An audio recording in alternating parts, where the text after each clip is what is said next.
We'll do it live! No. We'll do it live! Ain't got time with no friends, got a lot of new bands, put a whole lot of racks in the middle. This time now, I'm big now.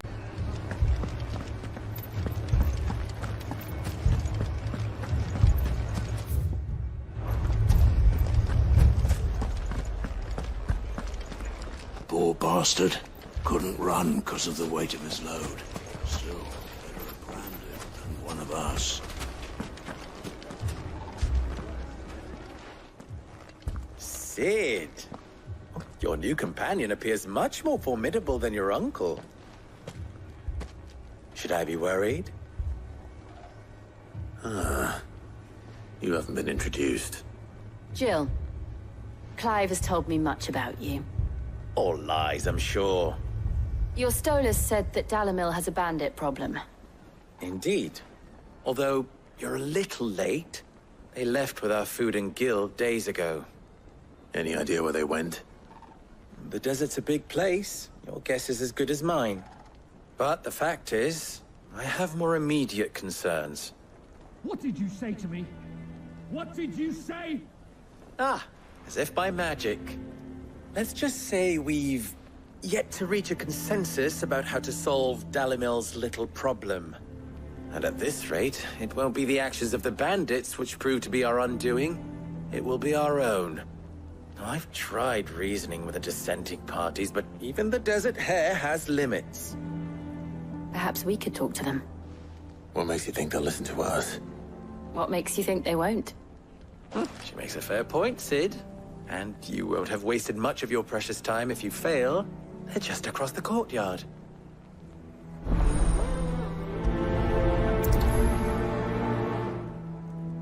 Suppose we just follow the shouting.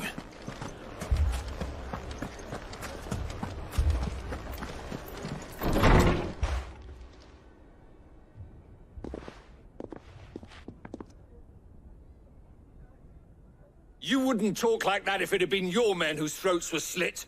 Blood for blood, it's the only way. We hire mercenaries and have them mount the bandits' heads on our walls as a lesson to the rest. And what happens when those mercenaries are slaughtered like your men? Are you going to hire more?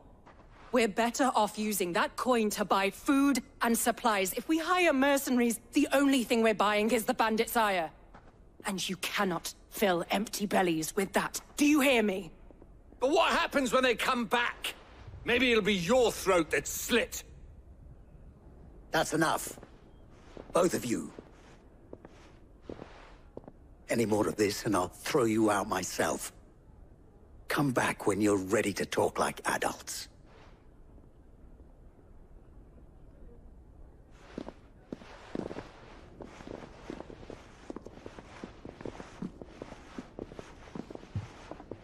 Victor.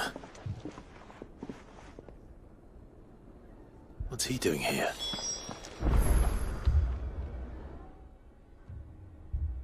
Sid. And Lady Jill. What brings you here? I was about to ask you the same thing. Costness is in chaos, and the markets have all but ceased to operate. The Briar's Kiss here in Dalamil is the only place I can reliably obtain supplies. I was here to do just that when Master Lubor told me of his troubles.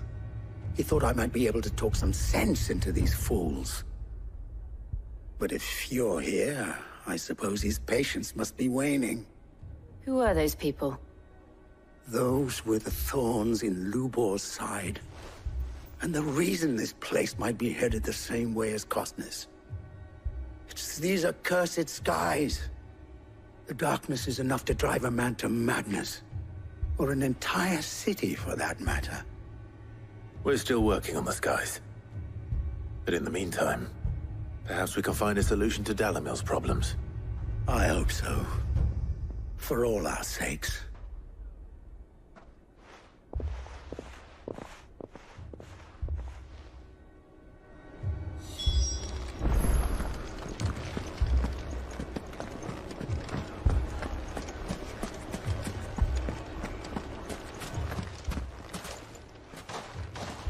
So, you see my predicament?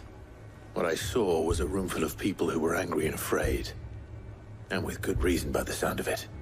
But if left to smolder, that anger and fear could set the entire town alight. My thoughts exactly. What to do? Both sides wish to protect their homes and livelihoods, if only they could agree on how. But as long as they are divided, we are vulnerable. And if there's one thing bandits like, it's an easy target.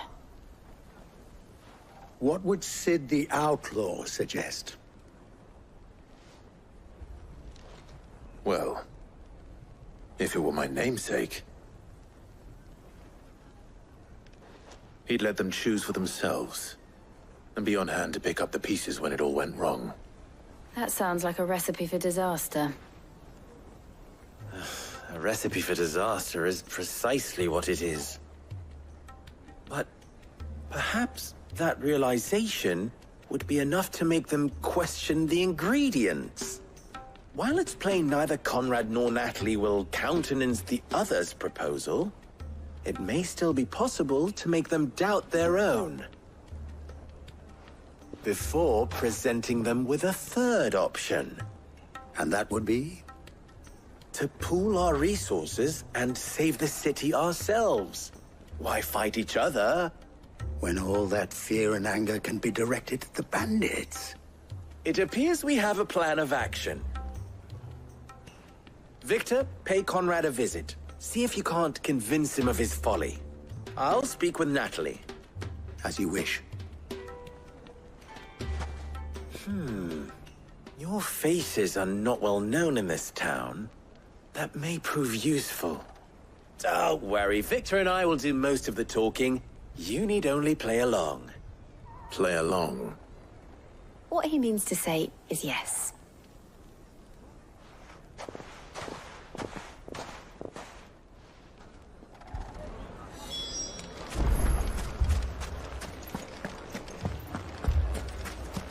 Picture it, Conrad. Your own...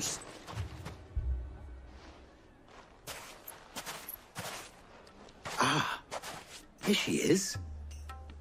The Lady of the Spear herself. Conrad, may I introduce you to Jane, commander of the Red Wings, the oldest mercenary guild in the Free Cities.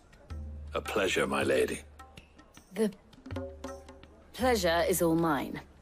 As I told you, I summoned the commander here from Canver to inquire about a contract.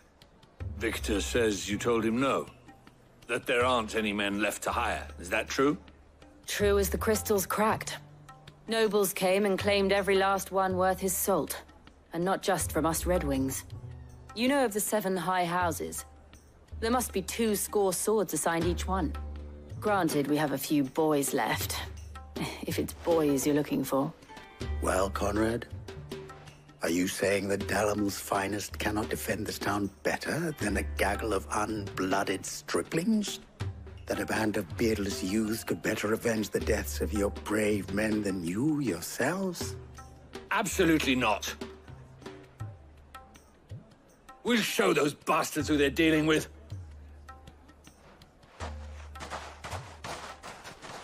I can't believe that actually worked. Conrad's not what you call the brightest candle in the crypt. And there's a reason why I had you do the talking and not Sid. Well played, my lady.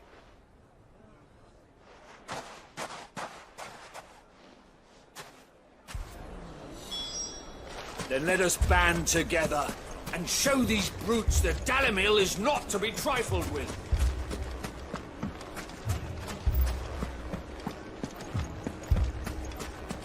My shop. If I had my pickaxe, I would... I mean, it may still be possible to buy something. Ah, here he is now. Natalie, allow me to introduce Lord Underhill of Randalar's prestigious League of Merchants. Lord Underhill. At your service. Underhill? I was just telling the good lady of our conversation, my lord, and how you were lamenting the state of the capital's stores. Lubor says that not only are the granaries almost empty, but that war and the Blight mean this season's harvest won't be enough to fill them for winter. Indeed, certainly that is the case. The nobles in the capital are buying up the city's stocks of barley and wine, driving the prices higher than most commoners can afford. It is only a matter of time before the peasants revolt. It is worse than I thought. If what Lord Underhill says is true, I fear we have little hope of supplementing our stores, meager though they regrettably are. And while I applaud your endeavors to dissuade our more bellicose citizens from seeking vengeance, I sense Conrad is not wrong in his assessment of the bandits' likely return. Which means that now, more than ever, we will need to secure what little we still have. Food, weapons, herbs, everything.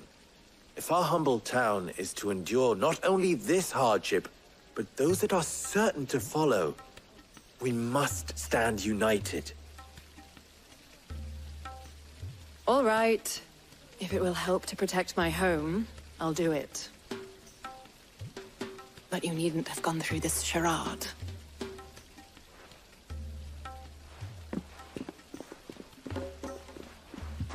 Thank you, Clive.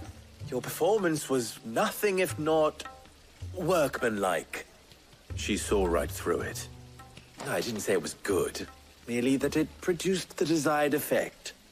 Now, my scouts should be returning shortly. Meet me back at the Briar's Kiss, and we shall see what we face.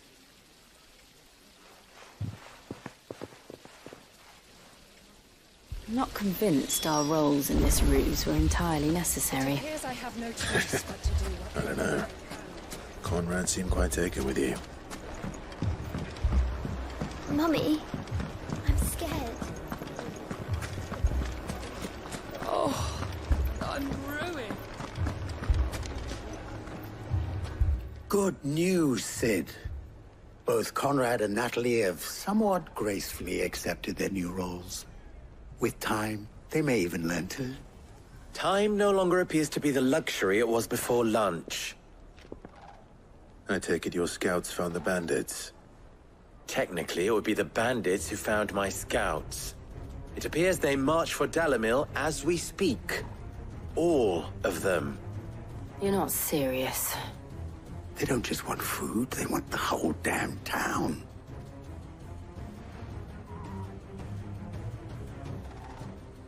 I have a favor to ask.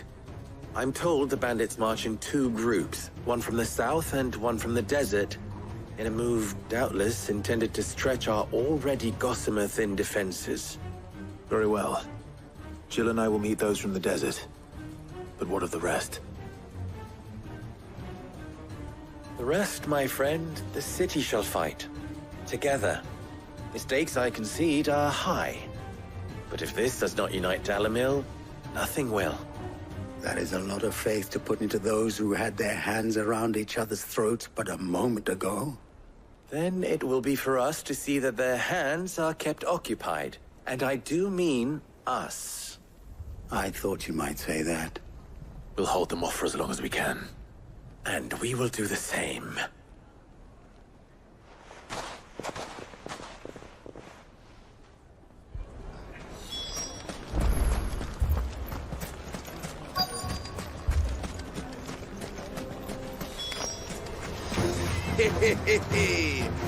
The women folk have come to welcome us. I'll take that one.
The townspeople.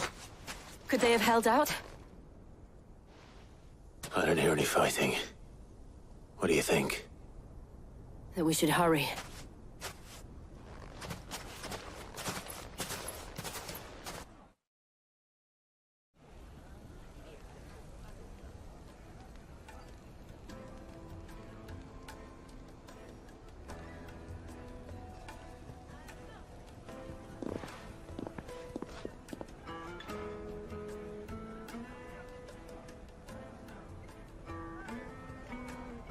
Natalie, I owe you an apology.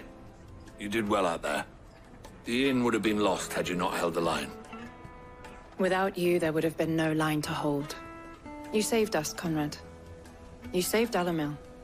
We all saved Dalimil.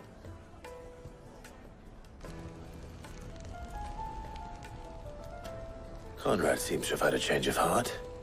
I'd say they both have. I take it from your presence that our visitors from the desert won't be joining us either. Pity. The plan worked, Sid. Granted, it only took an army of bloodthirsty bandits at our gate. Calm now, Victor. Why quibble over the details? We are united, and that is all that matters. As for you, Sid, you fight considerably better than you act. I'll take that as a compliment.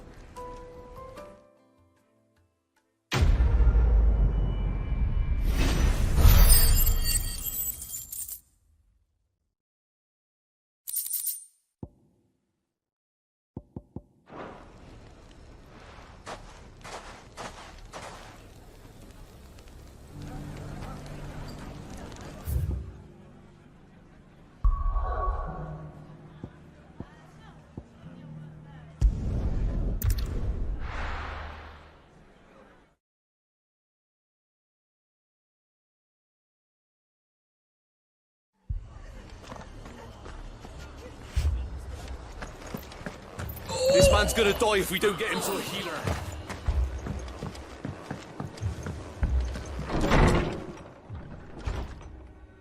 Martha, it's good to see you. And you, Clive. Jill? Otto said you'd been attacked by a Kashik. What exactly happened here? Those skies are what happened.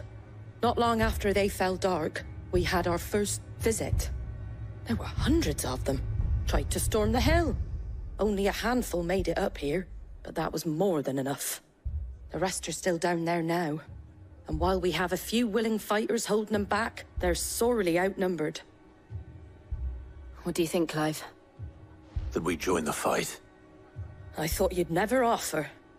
Now, where I need you is the Fallen Gate. That's where the fighting is fiercest.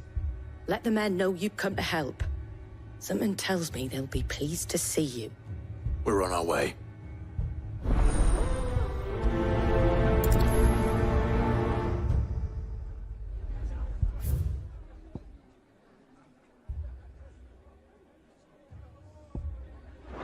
Do you think there are as many as Martha says?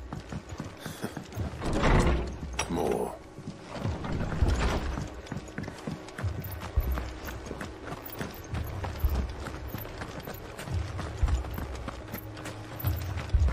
You don't think they've abandoned us, do you? Ambrosia won't help me here.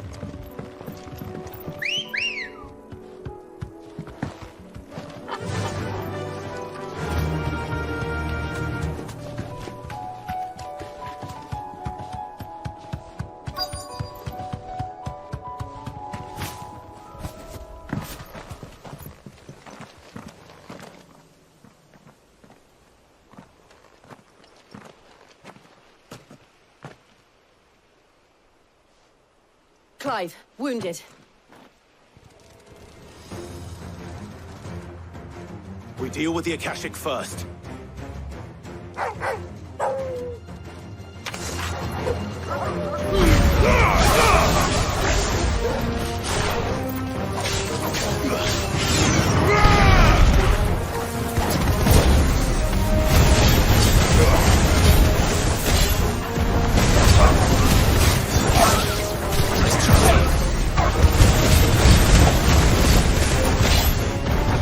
It's over!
These men don't have the look of hired swords.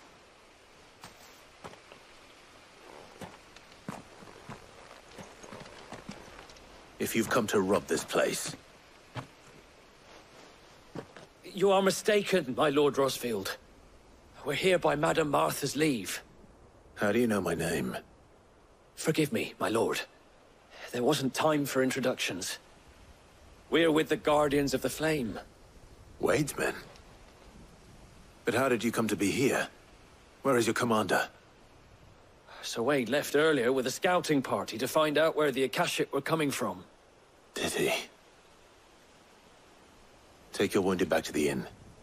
Martha will see you're looked after. We'll join you anon.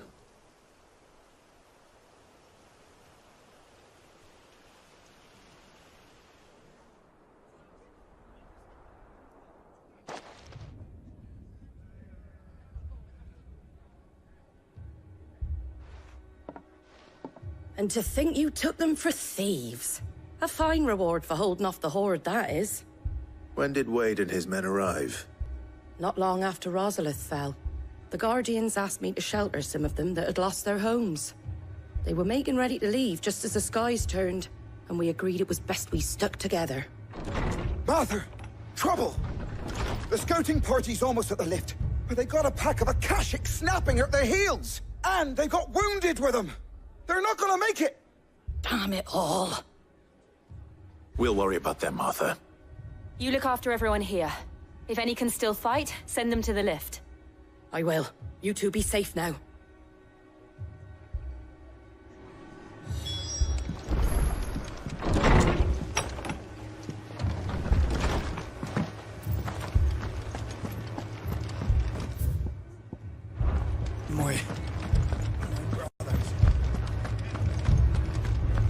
Mad dogs.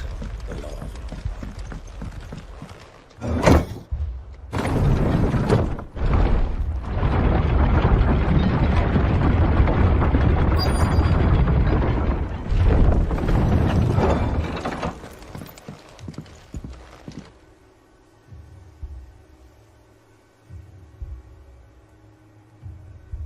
Squire, I need you to get those who can still walk up the lift to Martha's.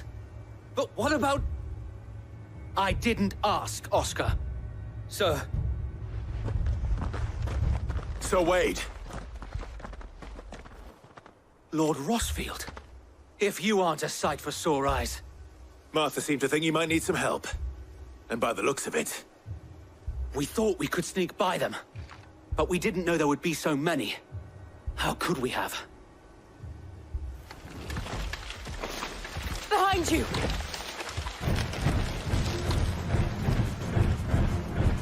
Damn it!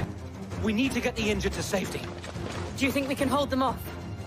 We can certainly try. Are you with us, Sir Wade? Always. Then let's do our duty.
Farewell.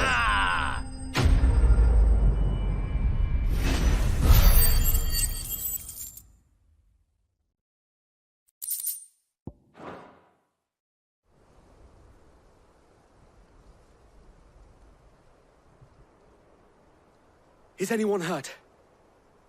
I don't think so. And yet again, you've pulled me from the flames. It's just a pity I keep walking into them.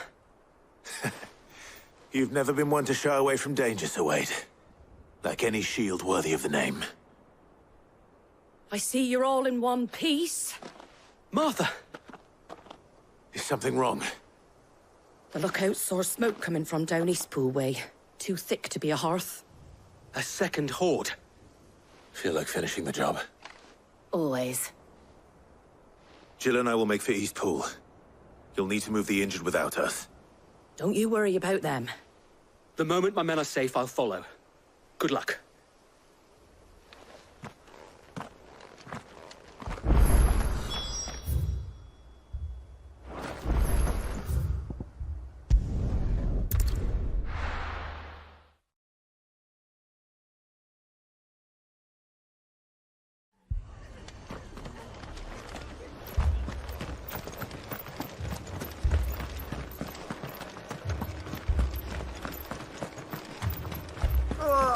Just patch me up.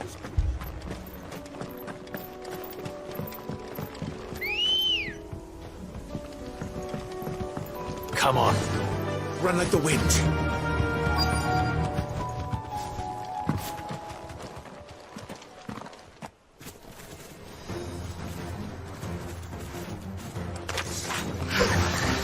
They're headed for the rest.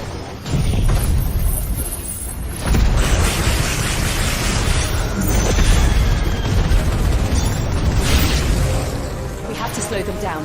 Martha and the others won't be ready.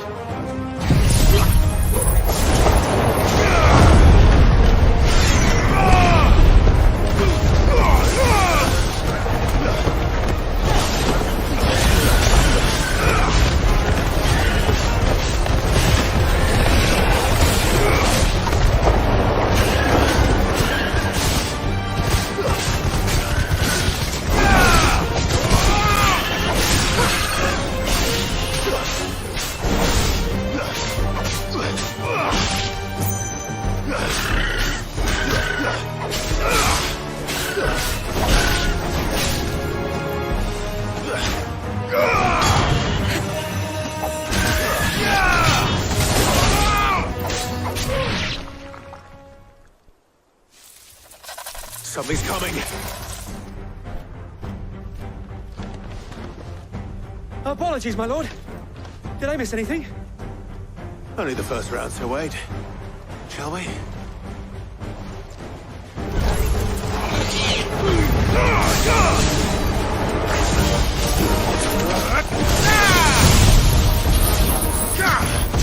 It's over.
Do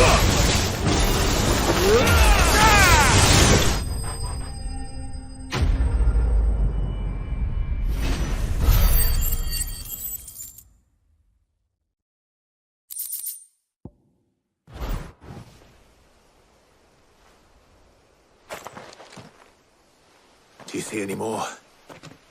No. I think that was the last of them.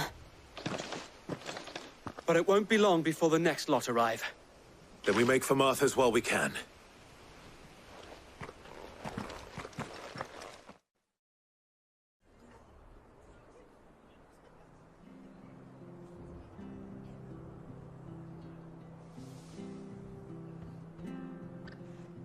What did you find out there? The same as Sir Wade. Scores of Akashic. Well, wherever they came from, they're gone now. Our lookouts say the lowlands are clear. Hopefully we'll have enough time to lick our wounds. How many of your men were injured? A damn sight less than if you hadn't turned up. Thank you. It was a hard-fought victory. But as long as the skies remain dark, I fear the Akashic's numbers are only going to rise. It's not a matter of if the Horde will be back, but when. And whether that's sooner or later, we'll need to be ready. The inn here affords a good view of the land, and is easily defendable. I'd like to make this one of our outposts. What do you say, Martha? You'd have more men to guard the rest. Well, when you put it like that, of course they can stay.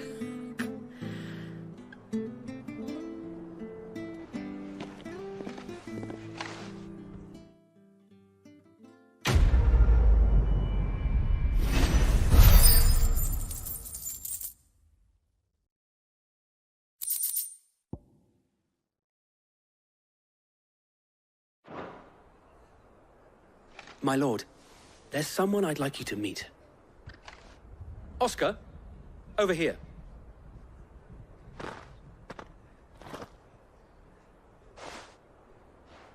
It is an honor to make your acquaintance, Lord Rossfield. I am Oscar. Oscar of House Murdoch. Murdoch? I wasn't aware the Lord Commander had children. Oh, he didn't. But his brother, my father, did. I am Sir Rodney's nephew. Well, go on, then.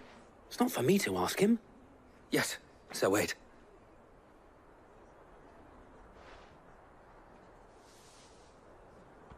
If it please you, my Lord Marquis, might you take me as your squire? I would learn the duties of a shield from the finest. I'm sorry to disappoint you, Oscar, but I'm a shield no longer. Nor was I ever the finest. And spending time in the company of an outlaw hardly seems a fitting education for one aspiring to take his oaths. My Aunt Hannah once told me that a man is not defined by his title, but what he does in its name. You have accomplished much since taking on the mantle of Cid, winning no little honor in so doing. And I would sooner serve under an honorable outlaw than an unworthy shield. Not that Sir Wade and the other Guardians are... I mean to say that, they're... It's all right. We know what you mean. There is only so much the boy can learn from me, my lord. But a squire... Would that really be so bad? You were a squire once. And I'm certain Sir Rodney would approve.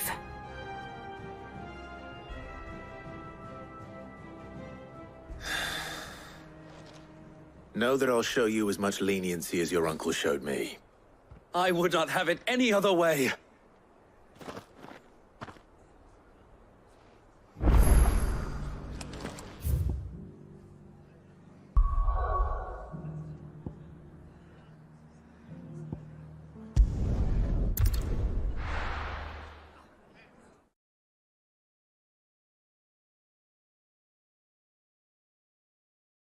First we find Isabel. Heard a bloke saying he saw ghosts on the far side of the wall. Do you see anything you like?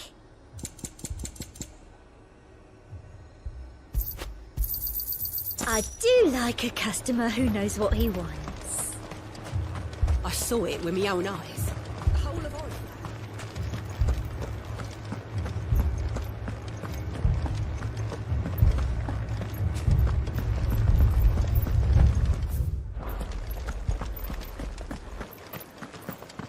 I can't do it.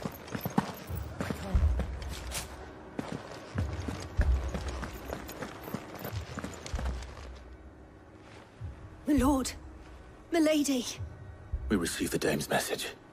There have been sightings of strange creatures, I understand. With the blue eyes. Yes. Like a Kashik, but different. They've taken so many. I've lost count.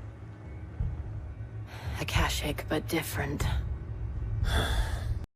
Ultimus thralls. And what of your mistress? Is she here? Oh, no. She went to the garrison to ask what they were planning on doing about all this. Then we'll look for her there.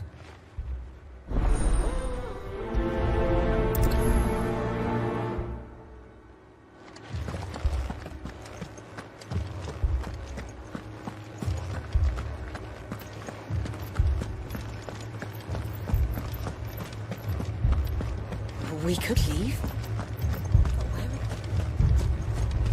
The two soldiers were carrying another.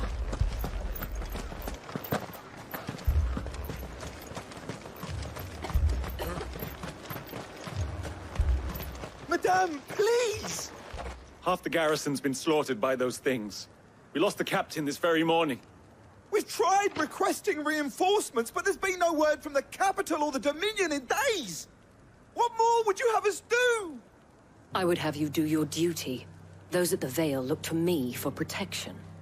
And protect them I shall. Because they are my charges, and that is my duty. In case you have forgotten, the people of this town are your charges. But more than that, they are your people. Your sisters, your brothers, your lovers. So you have a choice. Lay down your sword and watch as they are slaughtered, or take it up and do what is right. She speaks the truth, you know. This here, it's all we have. It's all that's left. What we have left is our lives! Do you really want us to lose them as well? Not if we don't have to. Look, there's a cask under the captain's bunk. Let's talk about this over a drink, eh? I'm listening. I'll have a word with them.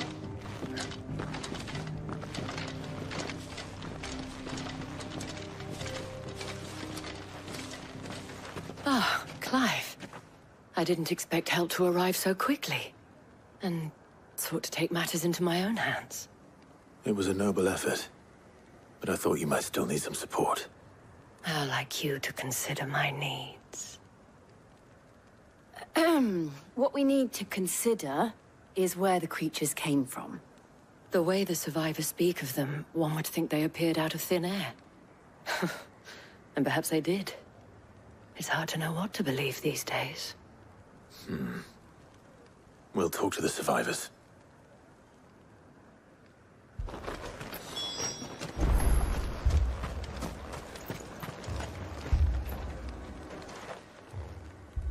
You're a pikeman, yes? What happened? I've got family in Moor. I heard the flood was spreading, so I went to see if they were all right. And a pack of them glowing things found me in the meadow. I ran for my life. I never did get to the village. Leave that to us. My family! Don't leave me alone. It's all right.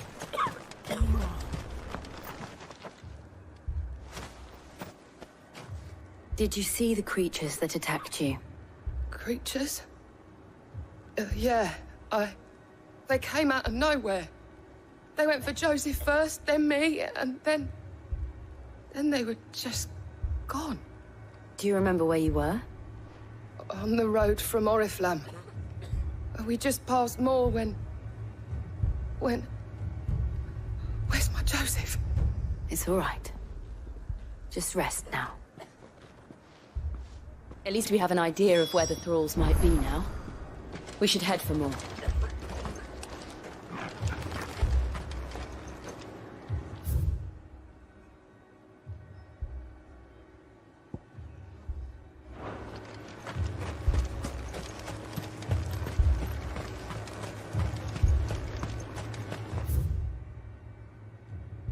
All those soldiers.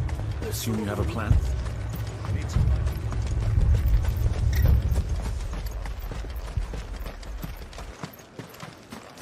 It was all they could do to escape. Just left the bodies there in the flat. Good girl. Fly, Ambrosia.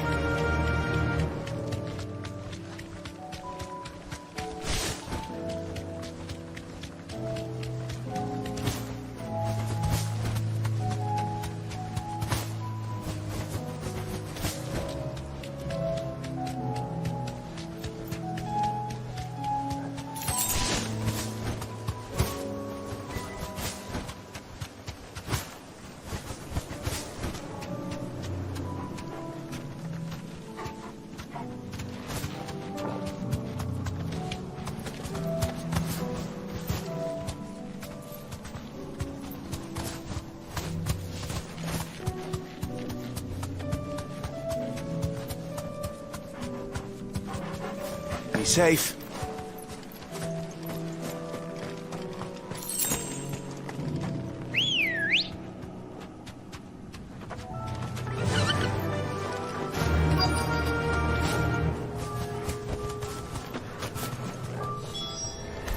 Clive, look. I see them. With me.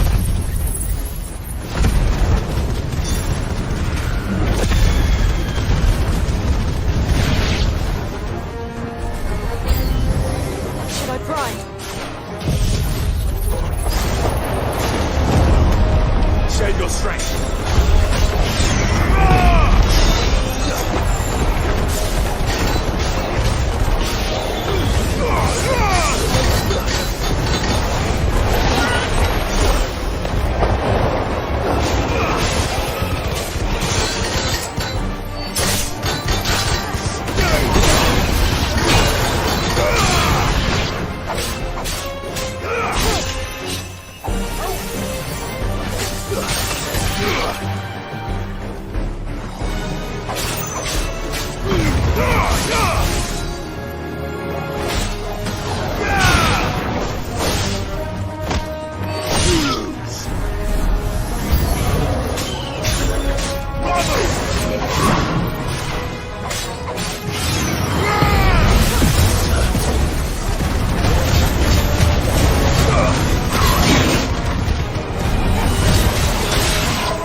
Do you think there are more? There are always more. But I'd say we've done what we can for the time being. Then we should let Isabel know.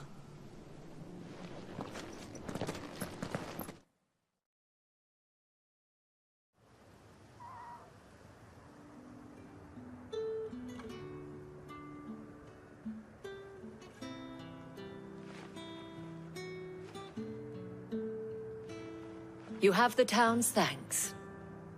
Don't thank us yet. There will be more. Many more.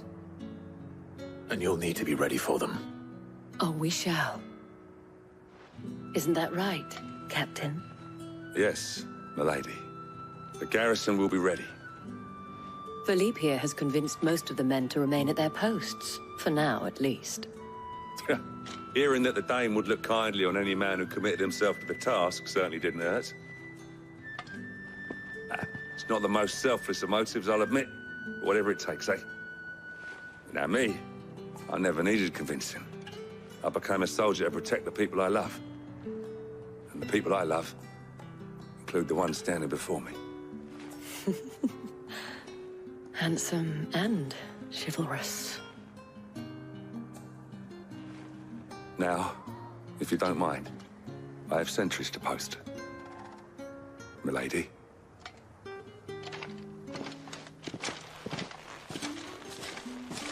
Lest you wonder, I'm not foolish enough to believe that this has solved all of my problems. But it has solved one, and that's one fewer than I had this morning. Thank you again, Clive.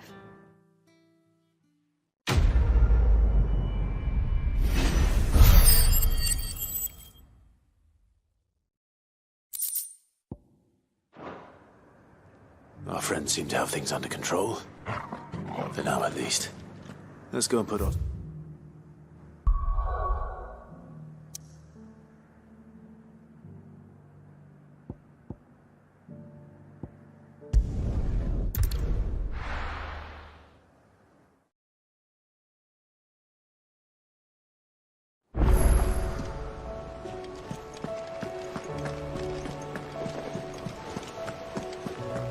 Did you see that?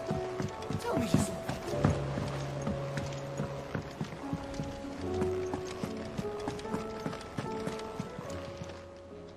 Oh, I wasn't expecting you back so soon.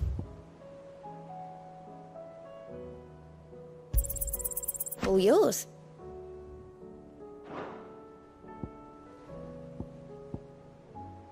Best of luck out there, Sid.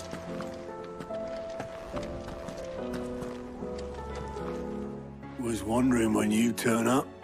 Had owls from all our friends thanking you for your timely intervention. How is it you always manage to arrive at just the right moment? Luck, I suppose. Any word on the rest of the realm? Let's see. Storm's still crying out for Mothercrystals. The nations are still in chaos. And the skies are still the colour of a kick in the kidneys 2 days on. So... Right. Clive, we knew this was going to happen. Well, not the bleeding skies part, but you take my point. Now's not the time to second-guess yourself. Now's the time to visit the infirmary. Talia says your brother's awake. Thank you, Otto.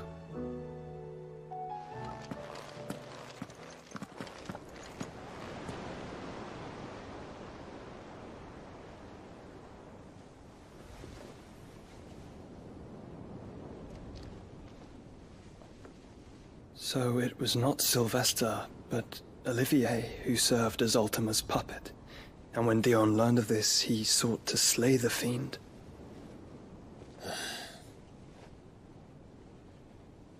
Only for his father to take the spear that would have freed him. Enough to drive a man to madness. Small wonder he hasn't stirred. I would be afraid to wake. Had I but reached out to him sooner, warned him of the threat Ultima posed. But now, both an empire and her prince lie broken. Joshua, what do you know of Ultima?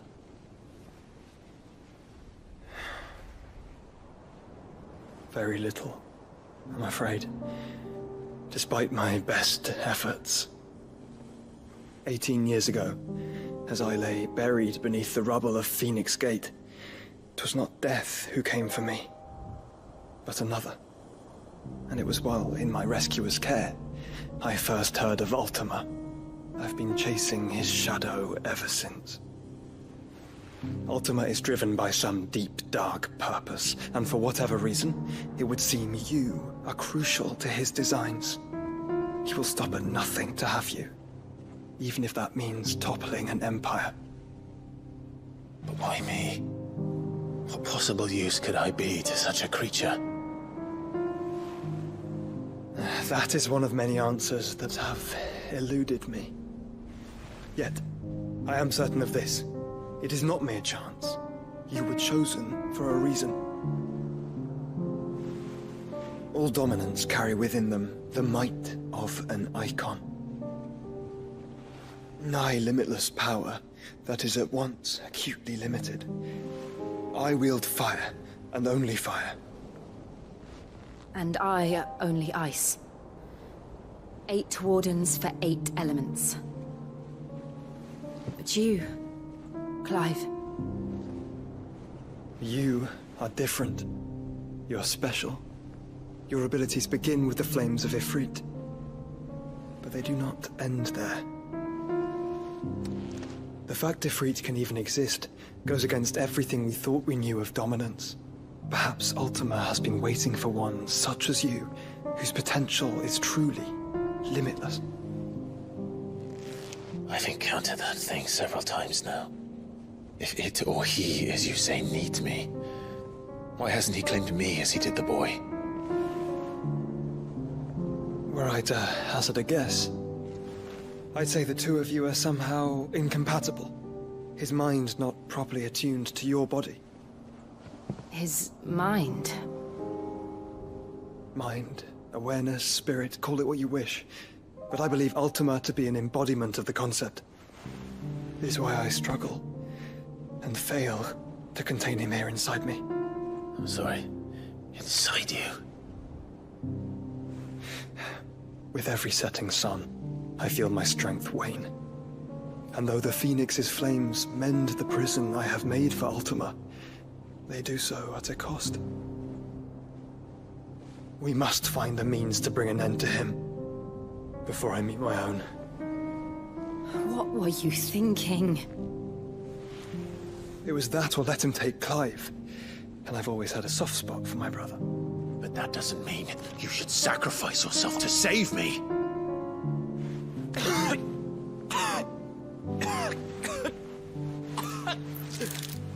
Joshua! Clive! It's Gav! There's an army of Akashic at the gates of Canver.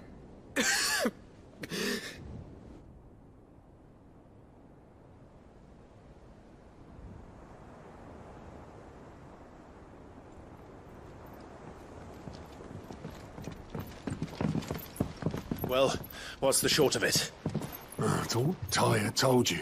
The capital of the Free Cities is under siege by an army of monstrosities. The city guard are doing their best to stem the tide, but numbers ain't on their side. What of Lord Byron and Mid? Were they able to escape? No, but they're all right for now.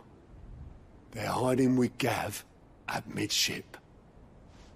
We have to get them out of there. And we shall. Otto, prepare a Stolas. Tell Gav to stay exactly where he is. Understood. Vivian, what's the swiftest route to the Free Cities? That sounds like a question for the map. Look here. This road, through Tabor, should provide the least trouble. Good. What a coincidence. Tabor is exactly where I'm bound. Joshua, bed is where you should be bound. You don't think I told him the exact same thing? Were Tyre not such a talented healer, I would surely have been inclined to agree. But, thanks to her ministrations, I feel I may safely rejoin my attendant, who was to wait for me in Tabor if we became separated. All right, we travel together. Clive! If he stays close to me, he'll be fine. Thank you, brother. I'll look after him.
Tell us about Yote, Joshua.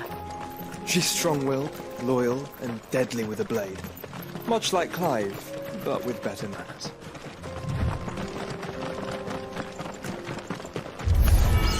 Out of our way.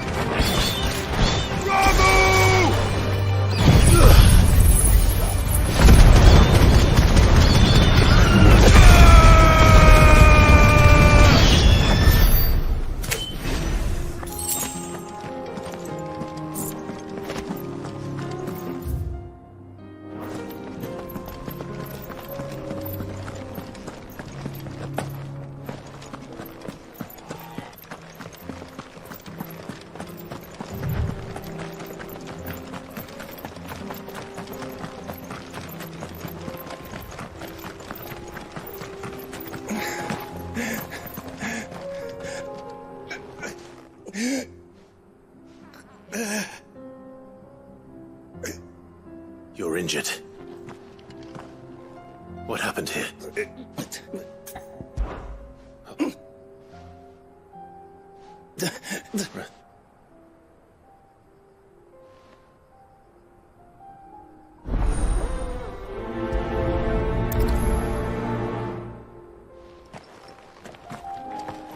You said the encampment was close.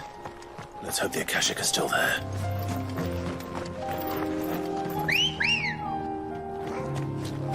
Let's go. Run like the wind. Another ether flood. They're everywhere now. We can't go around it. Then we'll just have to be careful. Right. I got here in time.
Someone there!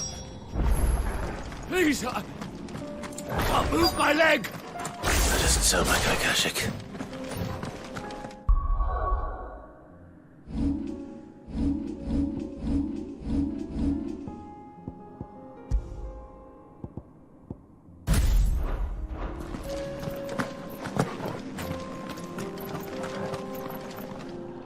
You're with the battalion? I am. I heard the fighting. Are the others? Taken care of. One of your brothers in arms told me what happened and asked for help. Another survivor? Where is he? Tell me. His wounds were too deep.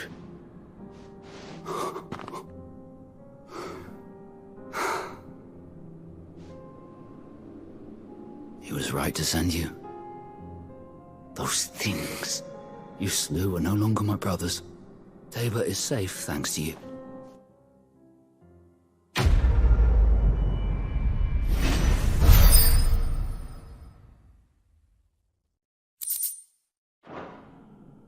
You seem familiar. You must... Wait. I was my war with you.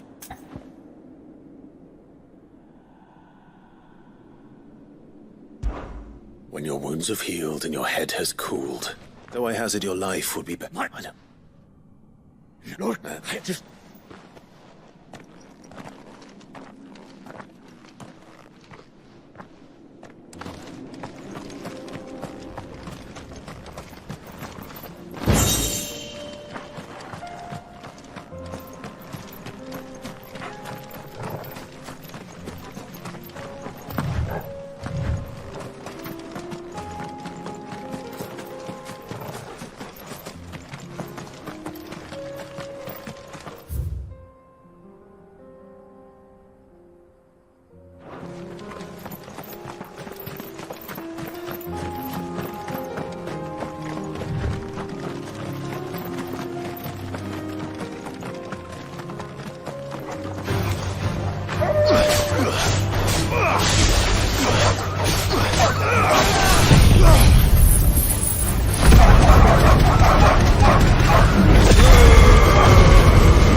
We're nearly there. Have you been to Tabor before? There are a few places I haven't.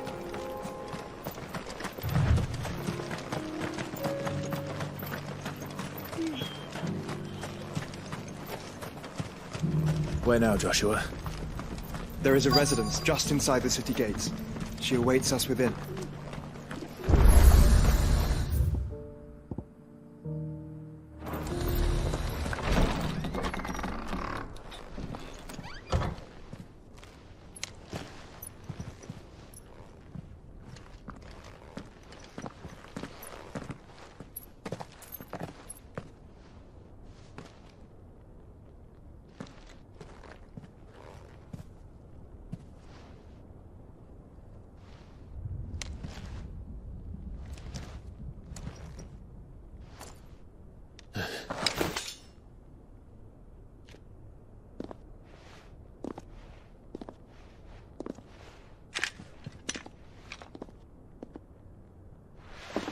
My Lord Marquis, it is an honor. I am Yotei, Knight of the Undying, charged with the protection of His Grace Joshua Rosfield, Keeper of the Flame of the Phoenix. Of course. It all makes sense now. Would you care to elaborate? The Undying are loyal servants to the ducal throne. Or more specifically, to its heir. They have served our family for generations, albeit from the shadows. Since their inception, they have been tasked with the preservation and enactment of the rites of ancestral communion. After the events at Phoenix Gate, it was the Undying who delivered me to safety. And since the day I left Rosaria, Yotei has been my constant companion and protector. Without her sword, I would not have survived my journey across the realm. Rise, Lady Yotei.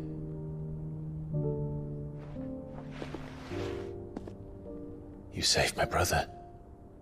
I owe you a debt I can never repay. I but did my duty. Come now. Tell us what you've discovered. Your Grace. It is as you feared.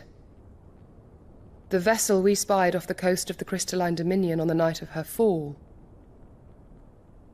It was the Einherjar. Beyond any doubt. The Black Galleon. Joshua, the Einherjar is the Royalists' flagship. What business would they have in the Dominion? Upon learning of Waloed's involvement in recent events at Drake's Fang, I sensed the malign influence of Ultima, and bid Yotei and the Undying look into the matter. We have reason to believe that the Black Galleon weighed anchor shortly after the fighting began, and set a course due south. For Canva. Then it is Waloed Knights who besiege the cities. What is left of them, yes. And the Black Galleon sails at but one man's behest.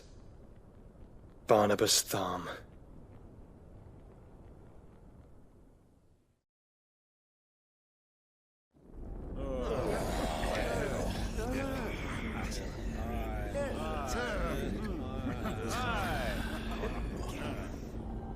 But are we truly safe here in the Agora? The city guard have been paid, if that's what you're implying. All the more reason for them to run. Well, you are free to leave, Lord Minister. Markets abandoned, warehouses aflame, blackened hulls choking every port in the capital. Canva is ruined. The realm teeters on the brink of chaos, and all you can think about is commerce! Forgive us! We were not aware Dhalmekia now subsisted on charity! How dare you!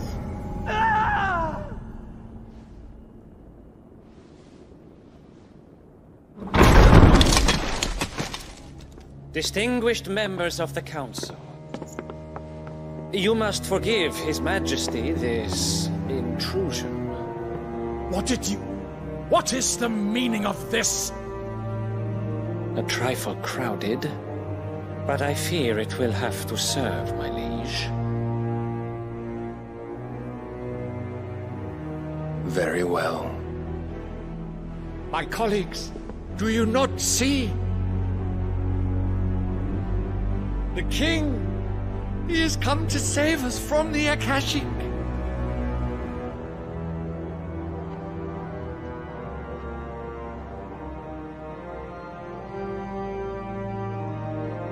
He is a gift from the heavens, divine intervention, our very salvation. And of course, if it is compensation he requires, we would be most willing to negotiate a fair price for services rendered. Fools! Your ignorance unbecomes you.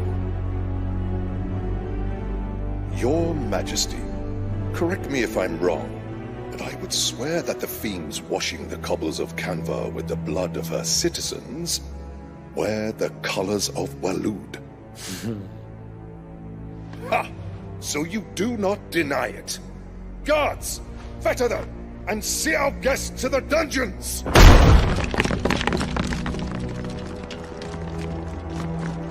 Enough.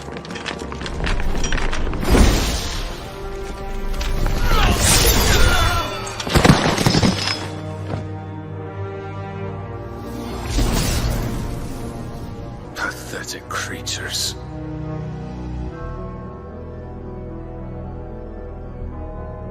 That you should imagine yourselves worthy of salvation. The girl is still here, somewhere in the city, her consciousness fair dripping with her late father's hubris. A consciousness to which Mythos is inextricably bound and inexorably drawn. See that he is made welcome. Yes, Your Majesty. Come, Mythos. Surely the prince's light cannot have sated you.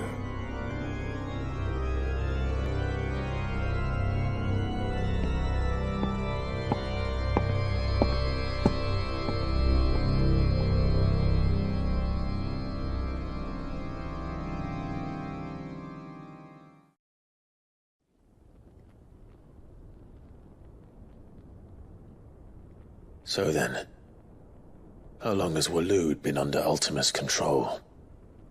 How long indeed?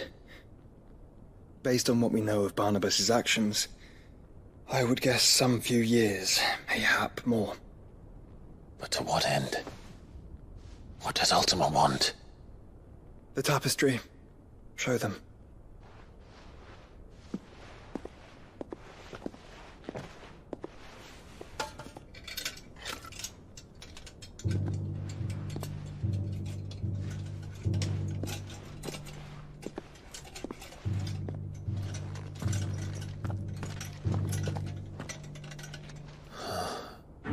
By the flames. Phoenix Gate, Drake's Breath, and now here. But what is it? It is old, ancient, even. Naught remains of the faith it represents, save what can be gleaned from the image itself. None could tell me what the one in the apothecary meant, even the Undying. But I believe it may be the key to discerning Ultima's purpose. That figure in the center, the one beneath whom the icons congregate, that I believe to be Ultima. He is a god, or at least godlike, his very existence beyond our ken. The icons, and by extension their dominance, are meant to be his subjects, and while some, like Barnabas, have accepted this role, others have rejected it, like you, Clive, which is rather inconvenient, as it appears he needs you most of all. And gods don't like to be disobeyed. No, I don't suppose they do. Clive, may I tell Yote of the lake? By all means. Yote, I will be accompanying my brother to the Free Cities. Whilst we are afield, I would have you watch over those Clive has made his wards. Omielos delan tuisag ilith. Though well concealed, the hideaway lacks trained fighters to defend its occupants should they be discovered. But it is my duty to... As it has ever been my brother's duty, remember.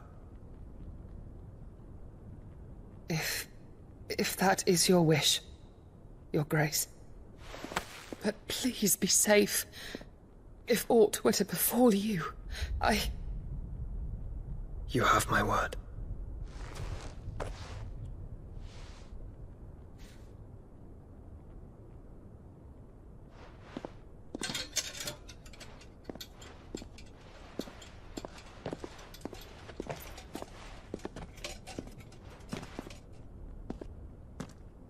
Farewell, my lord, my lady. We are in your debt, Yote.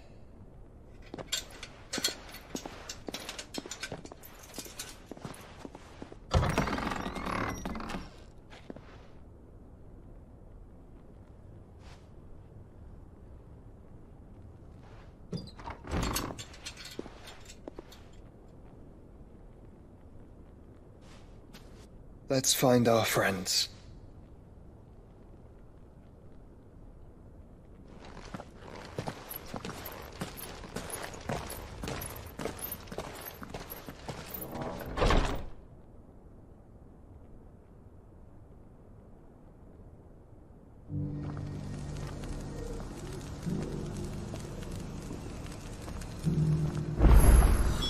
It's plain she cares for you very deeply.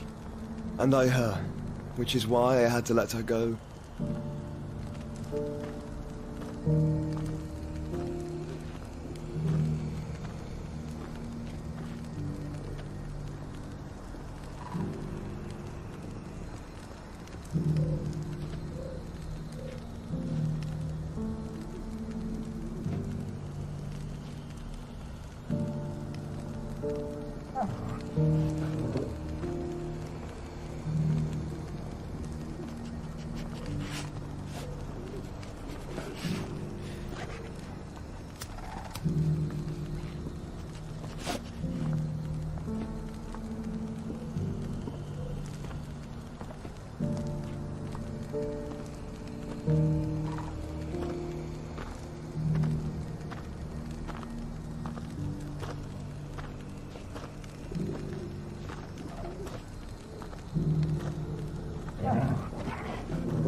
Cyril. How fares the search? Well, Your Grace, my report shall be with you ere long. Ah, yes. Yote is otherwise engaged, at my behest. And the duty of wardenship? Fulfilled. For as you see, I've been reunited with my first shield. I am Cyril, Knight of the Undying and bearer of the Burning Quill, charged with chronicling the mortal deeds of His Grace, Joshua Rosfield, Keeper of the Flame of the Phoenix, and rightful Archduke of Rosaria. I entrusted Cyril here with overseeing the investigation into Ultima's origins. Findings from his brothers and sisters afield are delivered here to be collated and catalogued. Just how many Undying are there? Not nearly enough, milady. Yet we are glad to give our all in service to the Phoenix. Such is, and has ever been, our creed. I see. You have your associates, I have mine. But you may now think of them as ours. That won't be a problem, will it? The Phoenix is our sun, and we but the shadows that quicken in his radiance. It is from the darkness that we serve, both him and now you.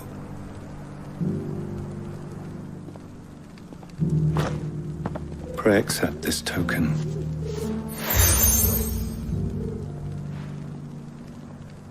For as long as you bear it, members of our order will reveal themselves unto you, if there is nothing further. No. You are dismissed. Your Grace.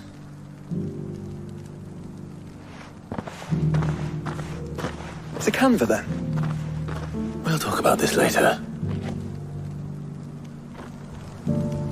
Cyril seemed very, You certainly keep strange bedfellows, Joshua.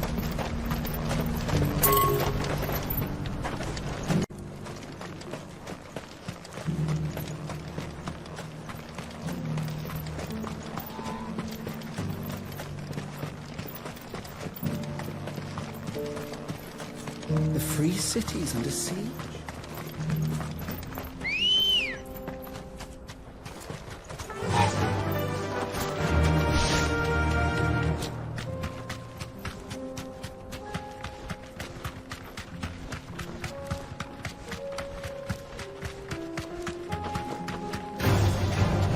Orcs. Then let us be rid of them.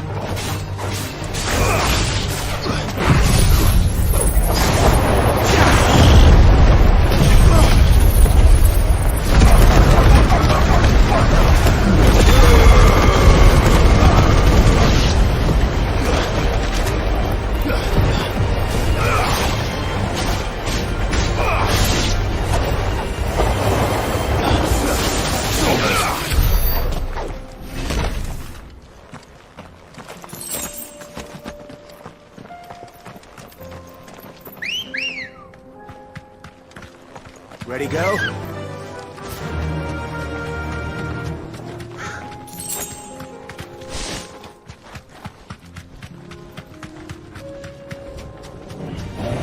This might take a while.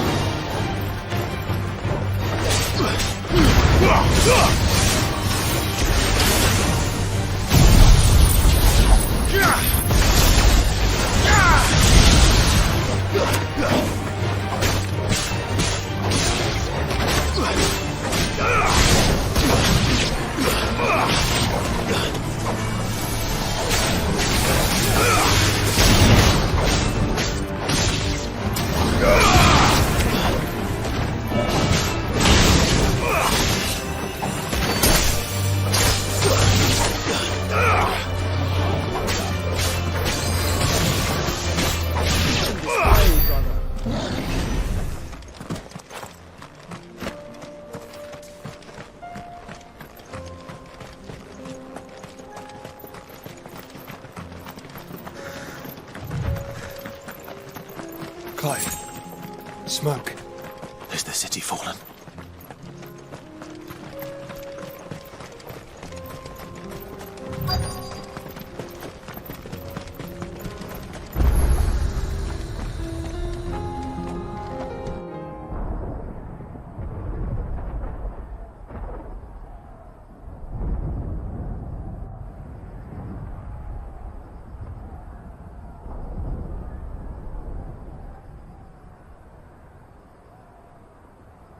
The free men are still holding their own, then. Do we have any idea where Gav and the others might be? There's a warehouse near the docks where we agreed to meet if there was any trouble. We should hurry.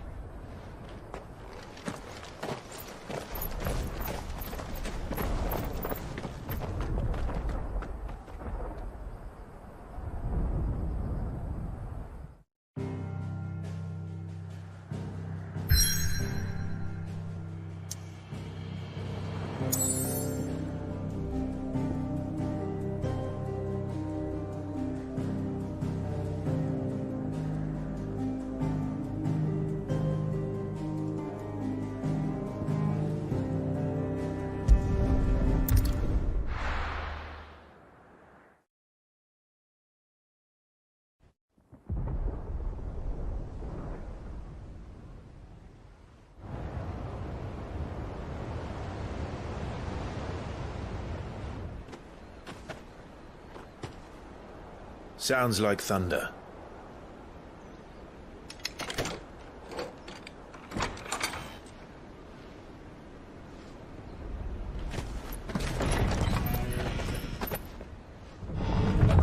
You're late. We're starting to think you'd stumbled off a cliff. I seem to recall that was you, Gav. Good to see you. Any trouble on the road? Nothing we couldn't handle. I knew you'd come. Is that who I think it is? Yes. Allow me to introduce my brother, Joshua. Clive's told me all about you. Or even listening most of the time. Name's Midadol, but everyone calls me Mid. My lady. Hey?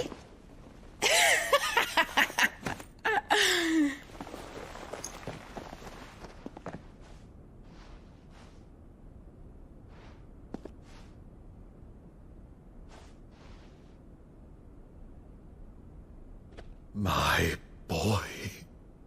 Uncle Byron. It's really you. I never thought I'd see the day.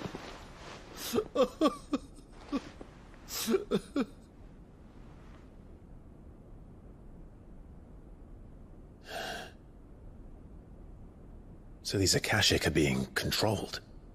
That's what it looked like. Empty eyes, eerie blue glow. No doubt they were turned, but silent as monks, every last one of them.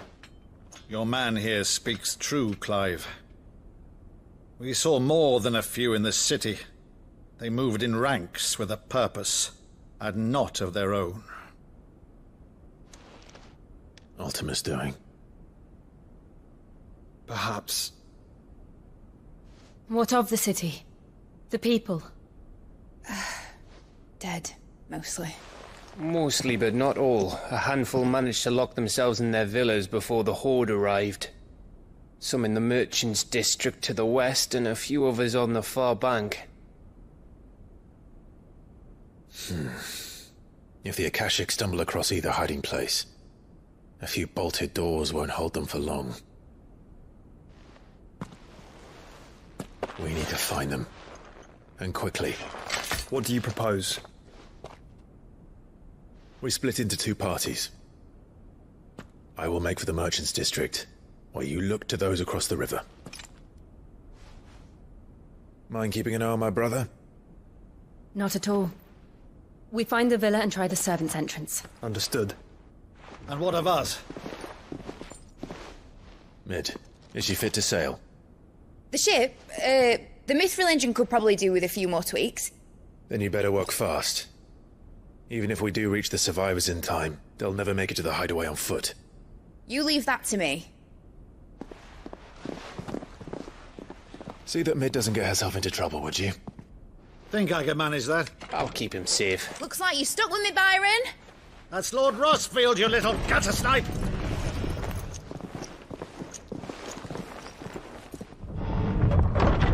Shall we then? And you keep Clive safe. Be careful. Both of you. You too.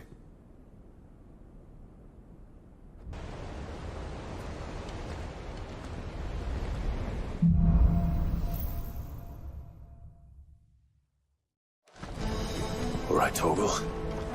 Let's find those survivors.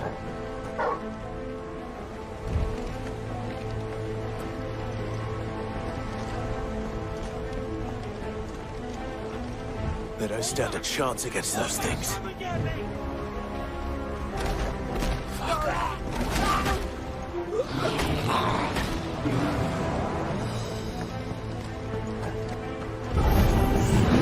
They've been routed.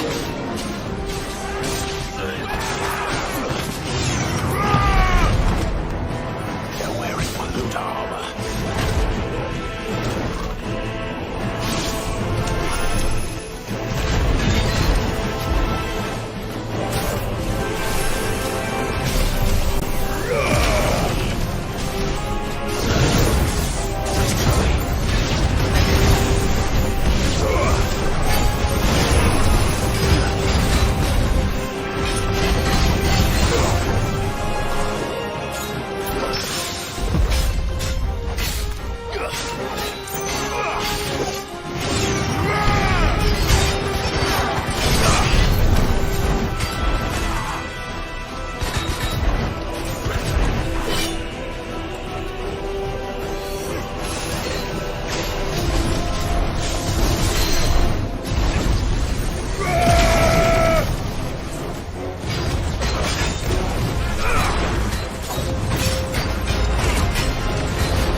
the Royal Army. There's nothing but monsters here.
big. Joshua and Jill must be busy.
There may still be survivors in sight.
What does he want?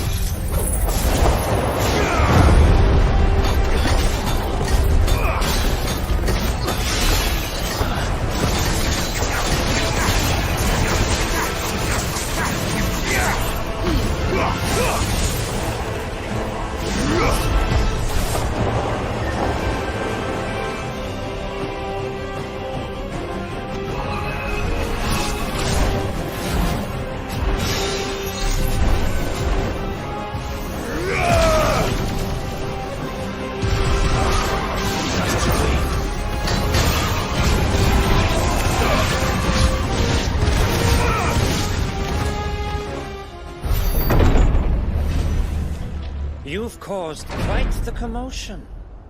But then I would expect no less from you, Muthos. You again. I don't believe we've been introduced.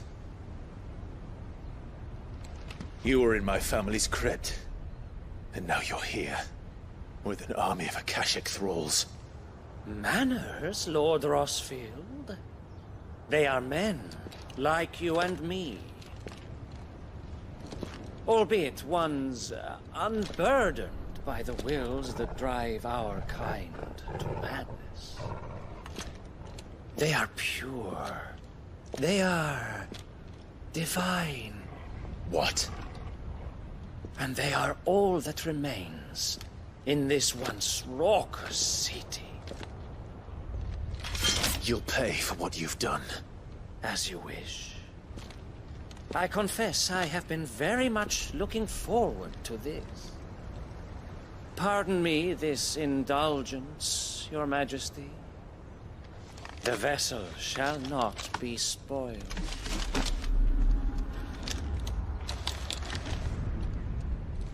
I am Saintlier of House Harvard, and you will yield.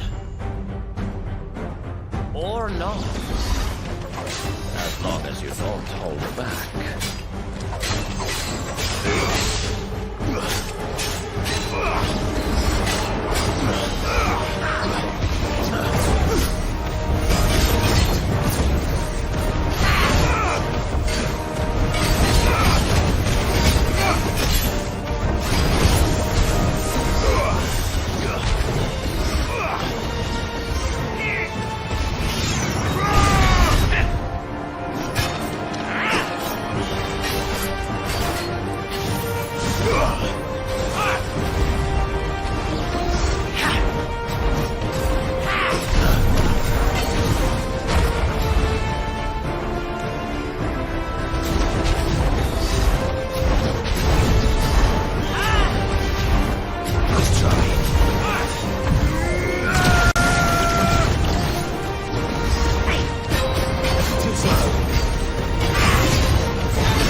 Forgive me if my performance seems uninspired.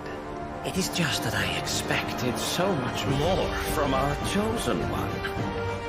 Perhaps this will kindle your flame? What now? A gift from my liege lord's armory. Gungnir. Watch closely, Mythos.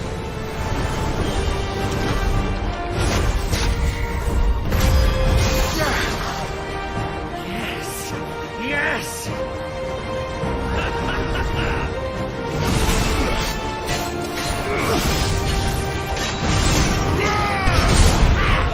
Too slow.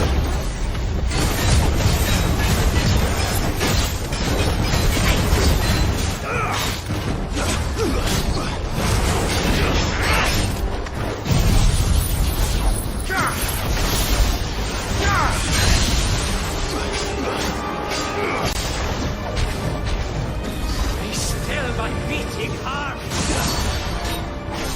Stop!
Actually, I wouldn't.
The vessel is strong.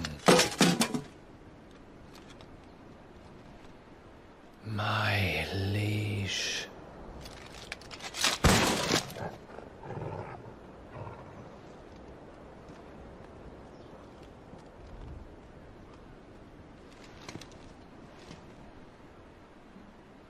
Clive!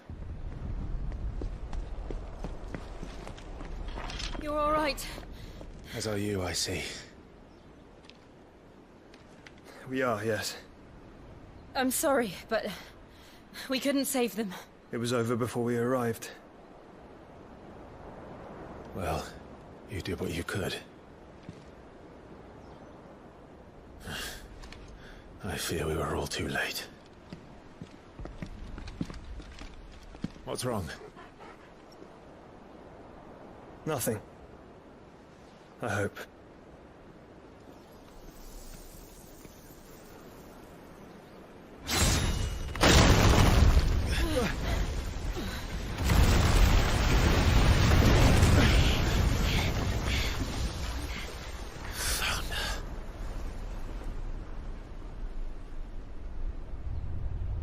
Leaving so soon, Mythos? It's the king. Indeed. You may kneel before Barnabas Tharm, Warden of Ash and King of Waloed. Get back.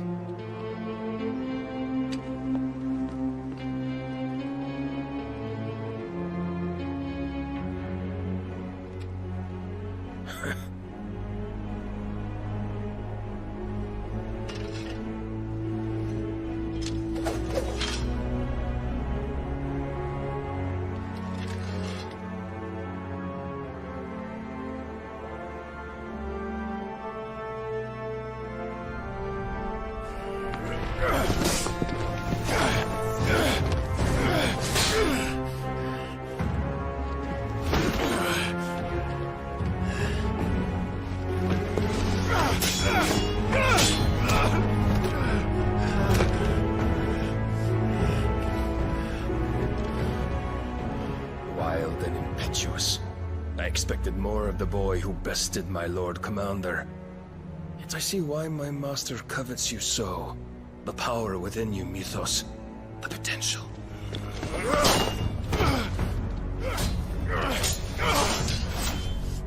Stop calling me Mythos. But Mythos is everything. The cornerstone of all creation. The Lord's vessel. Your purpose. My purpose? To surrender my mind and body to that thing.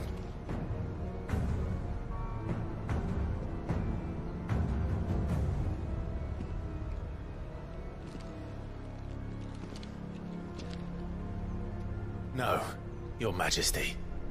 My purpose is my own. I made a promise to my friends, to my people. And nothing is going to stand in my way. You would allow this delusion of free will to bar your path to greatness? Truly, your volition is a cancer. One that must be excised.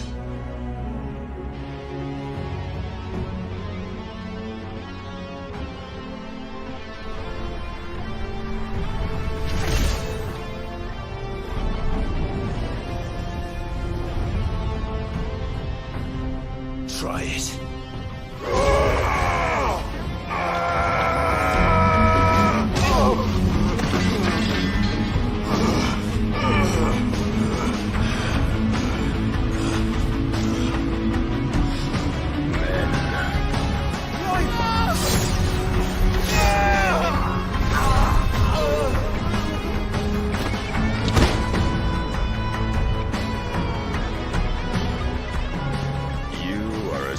As all the rest. Joshua!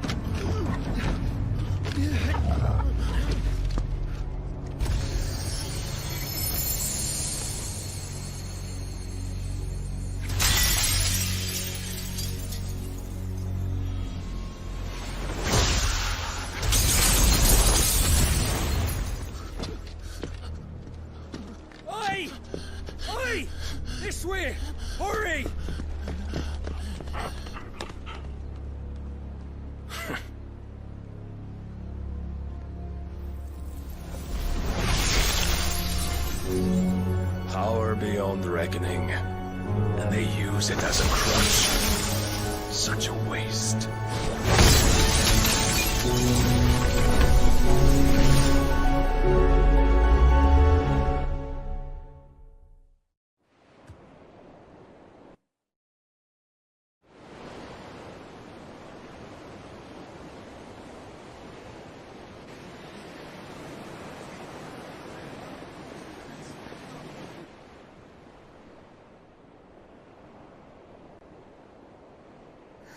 Will he be all right?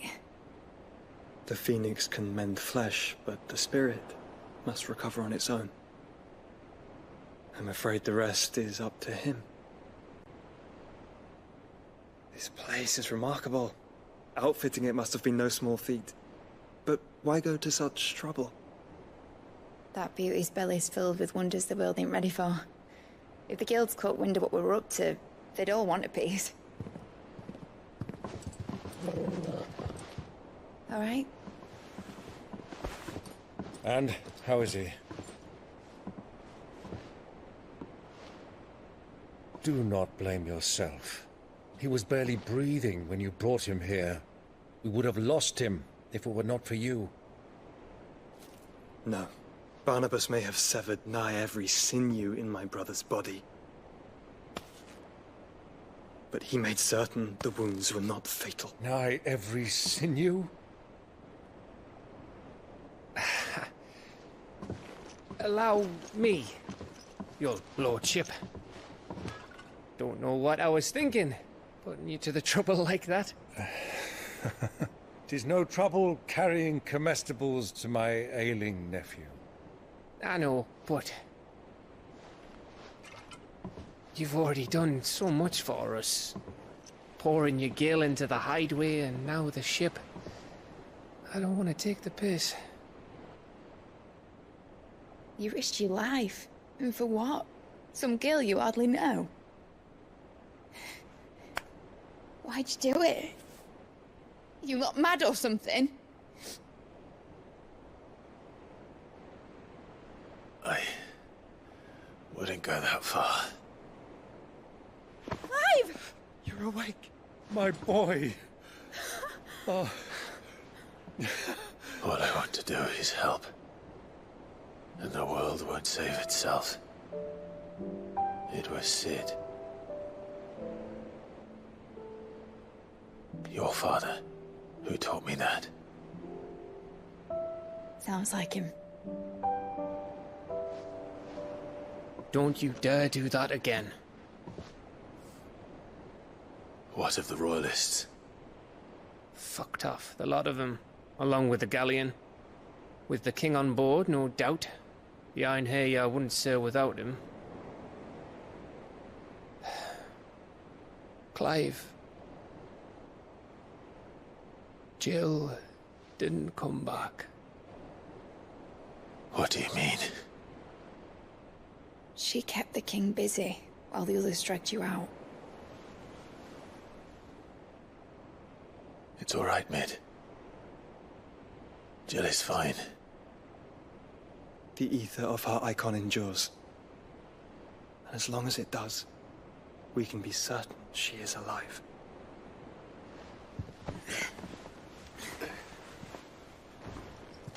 We must pursue the Black Galleon. Jill will be with the king, I'm sure of it. Well, good luck catching him, because my ship's going nowhere. It's the Mithril engine. She's got a kick like a wild chocobo and a mind to tear the hull in half. But you have an idea. Well, of course I do. My dad'll have seen this coming a league off. If I had his old writings... If you had his old writings, you'd be sitting under a fuckload of rubble. The ones Otto didn't save anyway. I suppose he might still have a few pages in his stores. We'll have to hope it's enough. Do what you can to ready the ship. I'll speak with Otto. In your condition, you really are mad. Perhaps. But the world really won't save itself.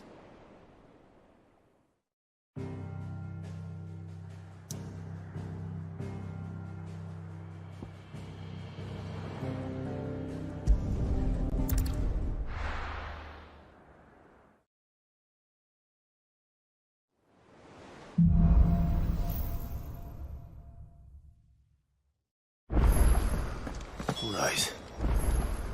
Gav said that Otto might know something.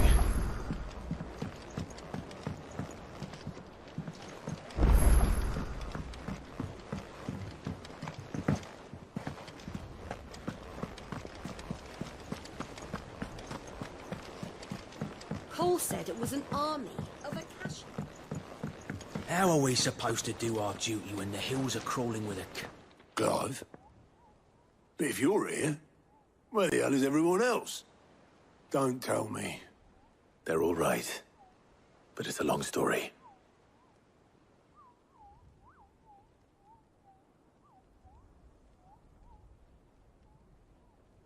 You lot don't do things by halves, do you?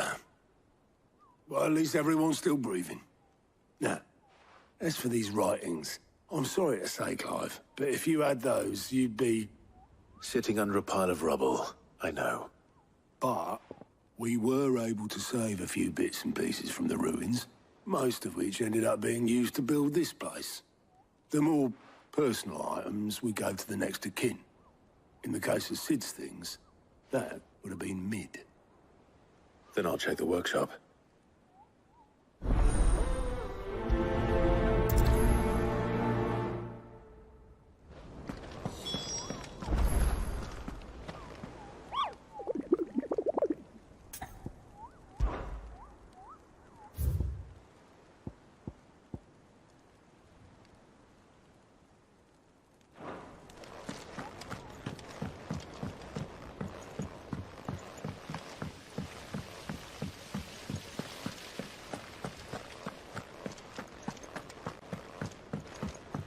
If Amber and the Lazarus are gone, do you think Mid's ship will ever sail?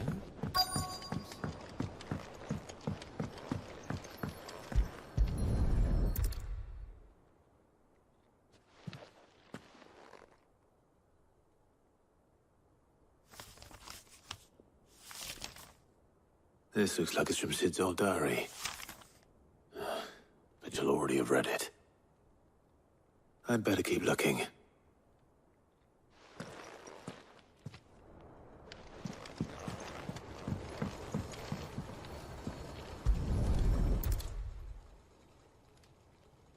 What do we have here? Oh. Sid's pipes. Something tells me Mid won't be needing these.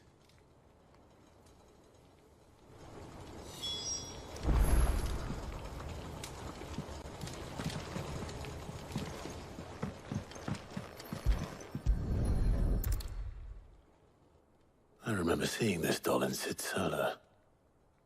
I wonder if it was Mid's.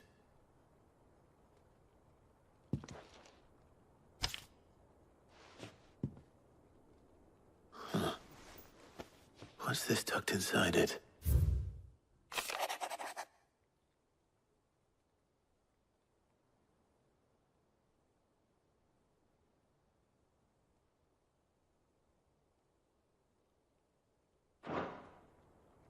Sid's best invention.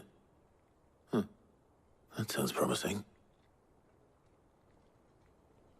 So Sid hid something in Mid's first opus.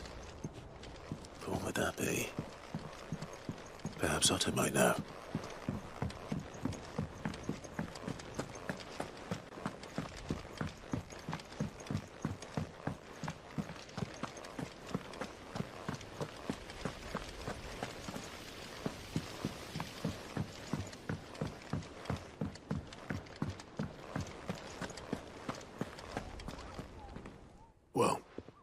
Did you find anything?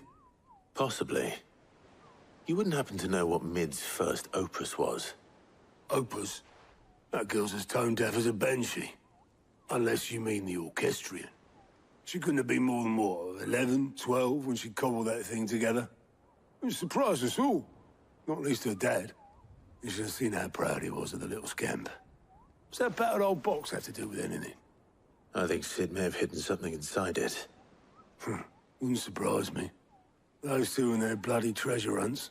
Half the things in the hideaway were hidden one time or another.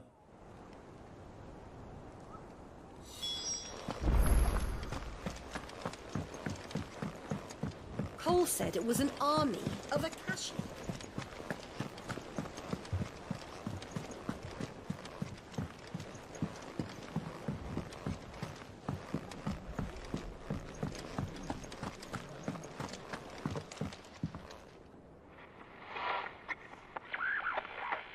I didn't break it. Well, I didn't break it. What didn't you break? Nothing. We didn't break nothing. We definitely didn't break the orchestrion. What's wrong with it? It's broken. Except when it isn't.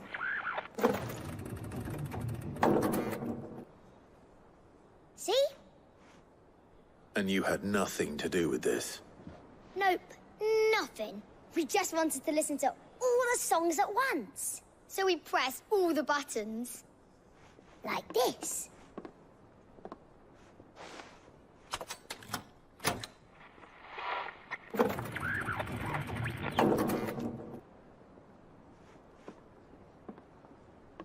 See? All too well. All right, out of the way.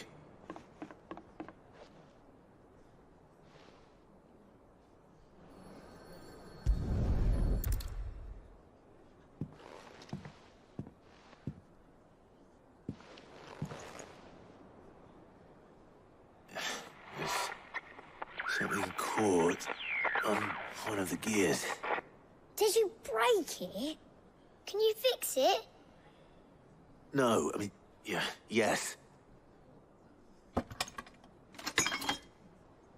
There. How about now? You fixed it! Sid fixed it! He more than fixed it! Yeah, new music! Huh. Never heard this one before. They started playing when I removed this. Whatever it is.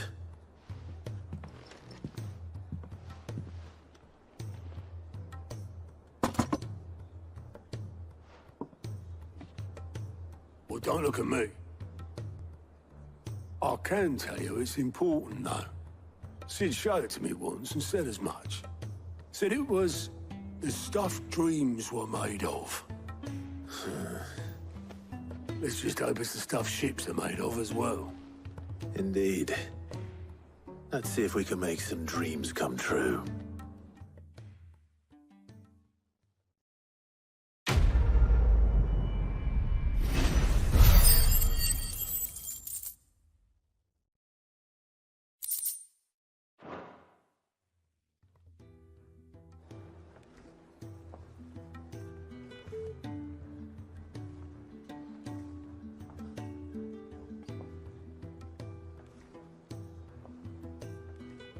Just the two I was looking for. Aye. Lose a patient? Actually, yes. The Crown Prince just left. Dion left? Unless you've another word for stood up and walked off. Yes, left. He did have the decency to leave a message with Obelisk before commandeering one of his dinghies. Should we go after him? No. We're not the Prince's keepers. He's free to do as he sees fit. I'd rather he did so in bed. His wounds are nowhere near healed. Much like yours, I suspect.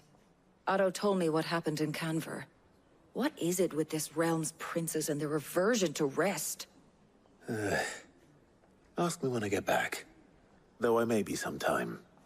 Then at least try to stay safe. And if that fails, try to stay alive, eh?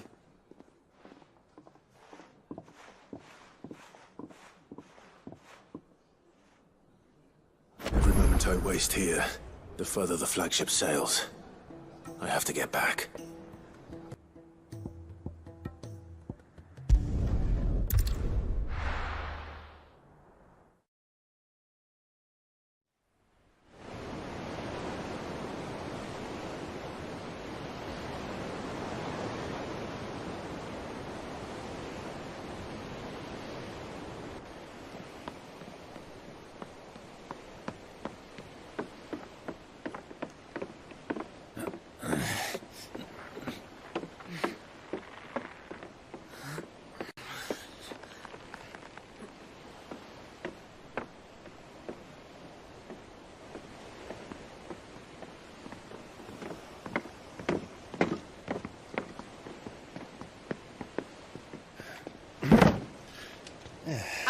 Clive.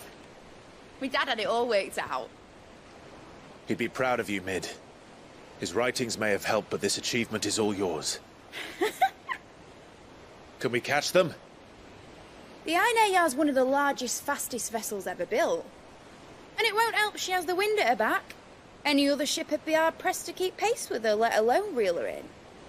But this isn't any other ship. This is the Enterprise! And the world's never seen anything like my dad's engine. It certainly hasn't.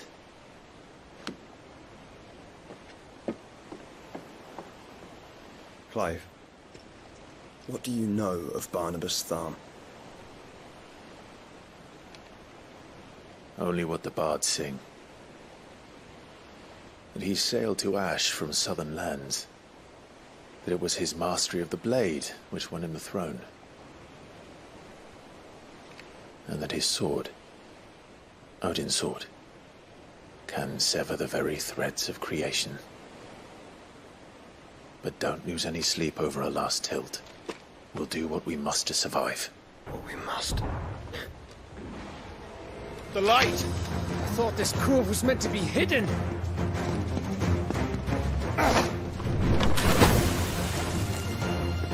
Mid! Company! Eh? We'll hold them off until the ship is ready.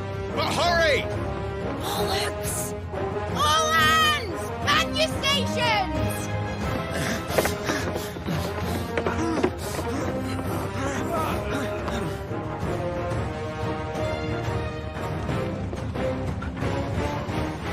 Everyone with me?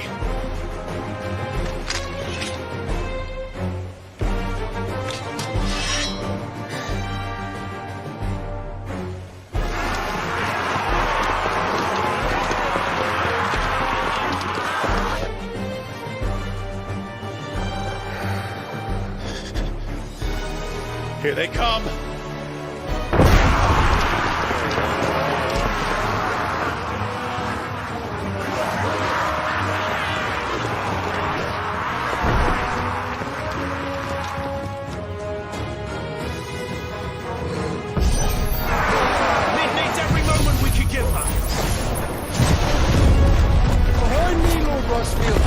I'll take care of these fuckers.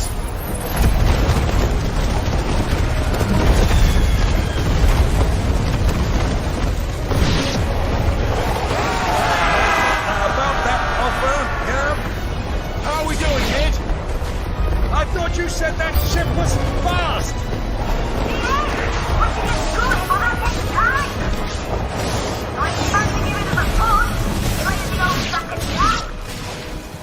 Old? I haven't felt this alive in 20 summers!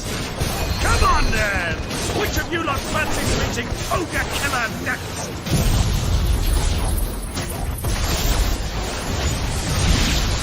I thought it was called Heartbreaker.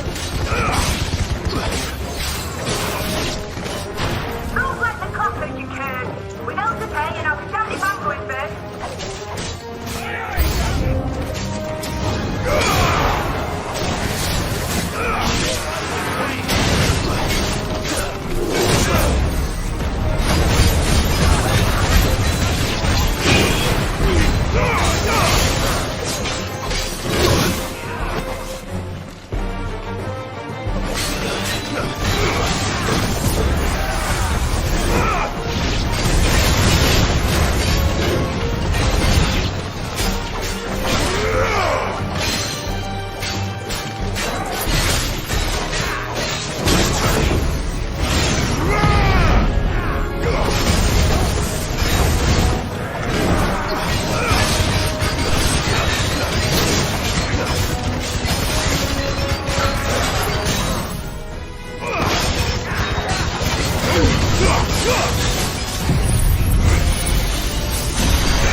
That was easy enough.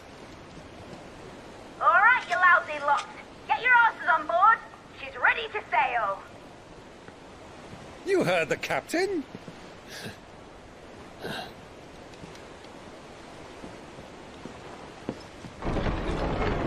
Clive?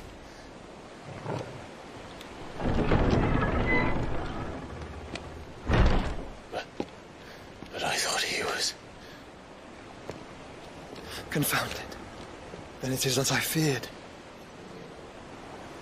Sleipnir is no man, but a creation of Odin.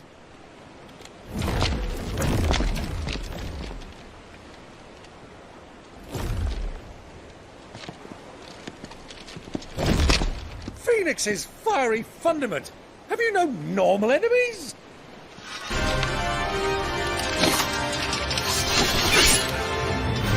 Up for another round? Of course we are. Right, Lord Rosfield? My boy, there was a time people called me the Executioner.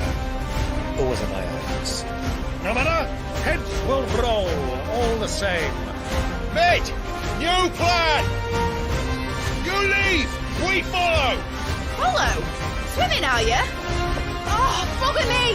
Weigh anchor! Engine's dead slow ahead!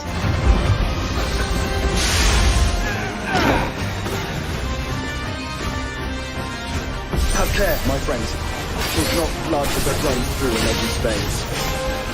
These foes will not fall, but they will fall. Like oaks before a woodman.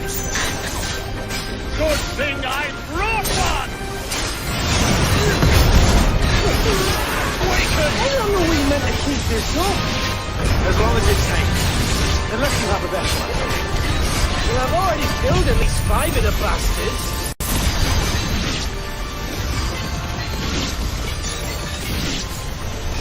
Fuck it! Let's do the lot!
What do you want?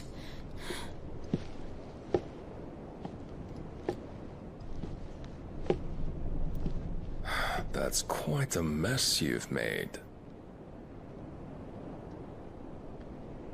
And wholly unnecessary. You are my offering to Mythos. I would not see you damaged.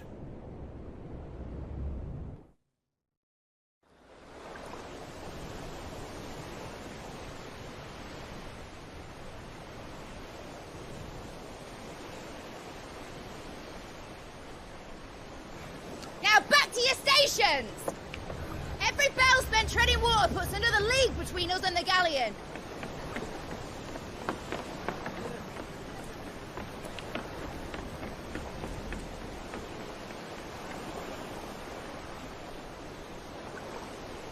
I don't suppose Mid has a spare engine? Since you rose from the grave, my fortunes have plummeted. Are you absolutely certain of this quest of yours, Clive? The foes you face are as terrible as they are numerous. Aye. And they'd have us live and die on their terms, which should answer your question. Ah! You have that same stubborn look as your father did when he set his mind to something. On the battlefield, I am but a single axe. A deadly one, mind, but a single one nonetheless. Yet what you require is 1,000, and I believe my old friend in Randalar can provide them.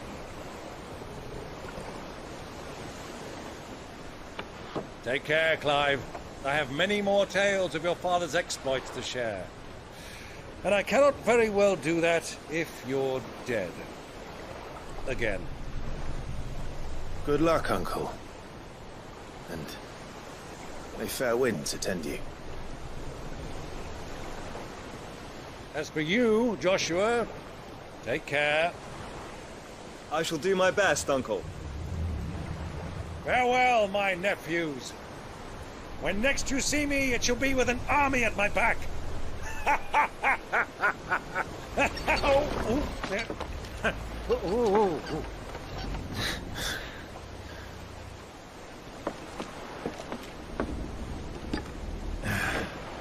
Cheerio!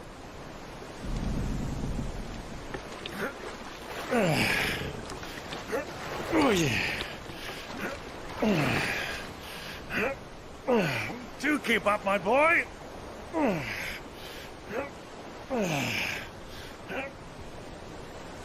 Well, we can't have him showing us up now, can we? We would never hear the end of it.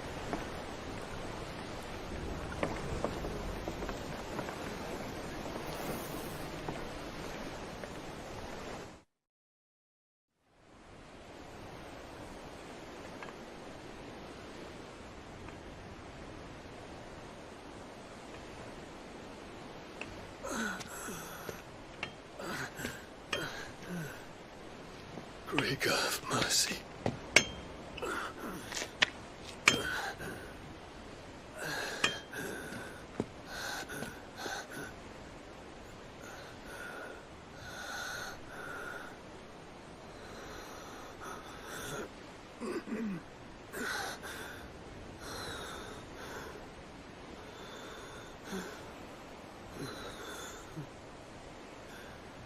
All this.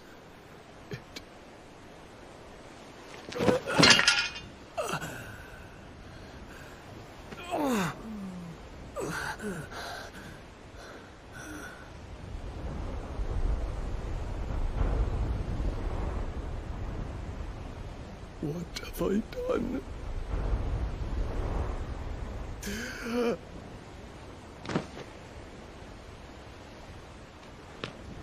My lord.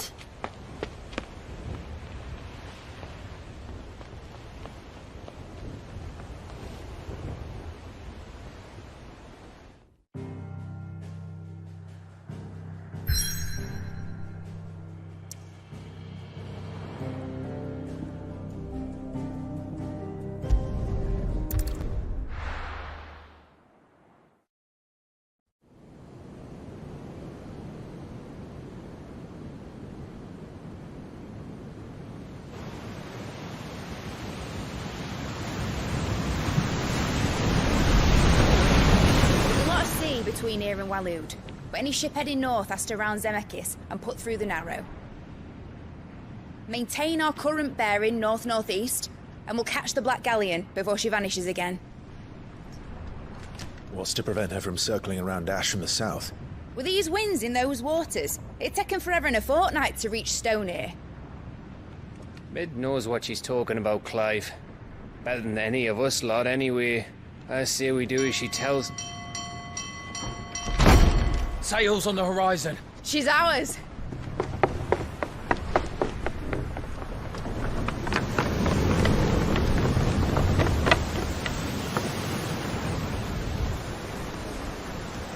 Look alive, boys! Full ahead!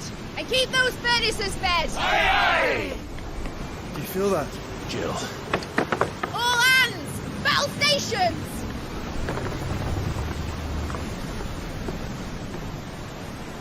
Let's see what this girl can do.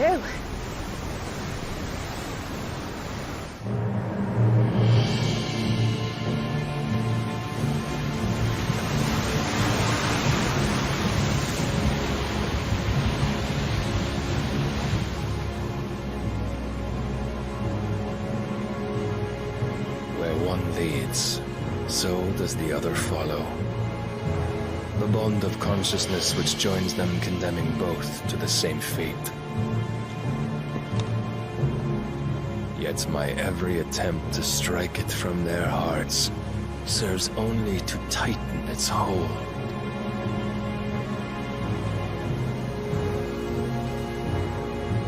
Fascinating.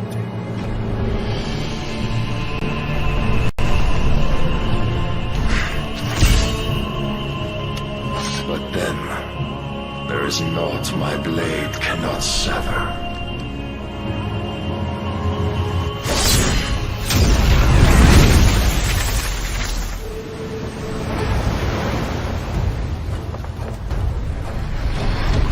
Great Grigo's gosh!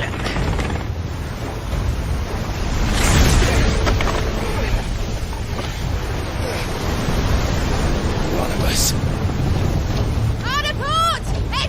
You brutes! And brace for impact!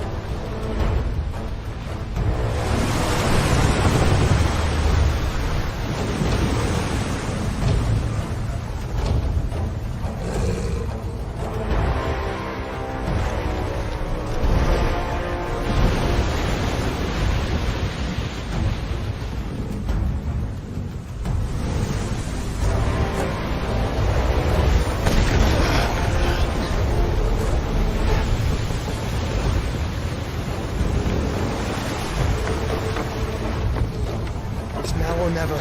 I'll find her.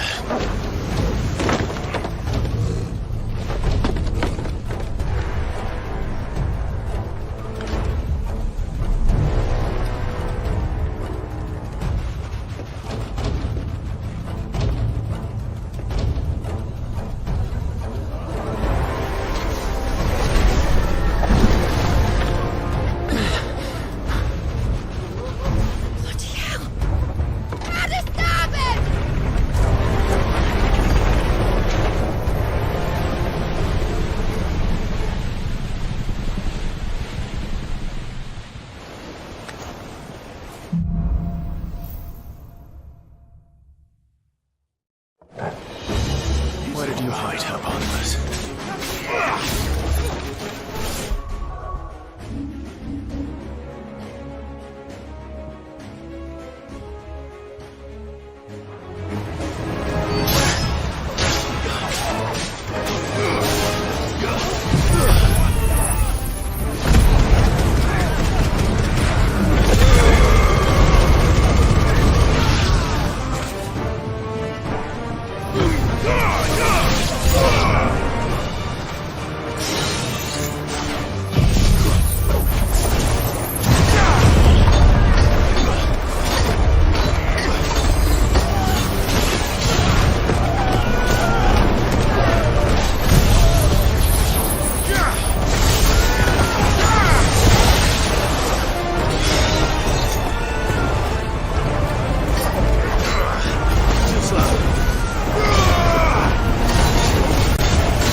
I'm coming.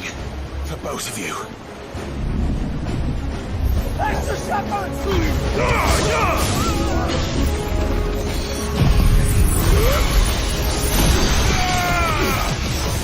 It's over.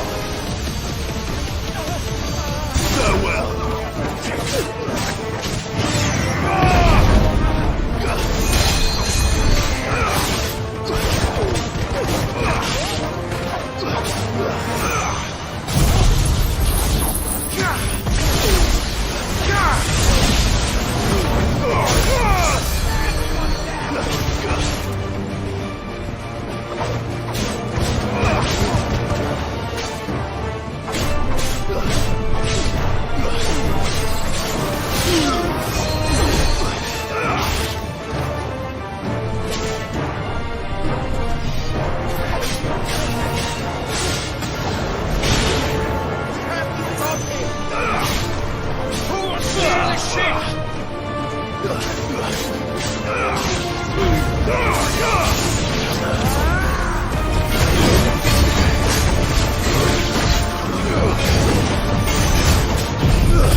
Get back!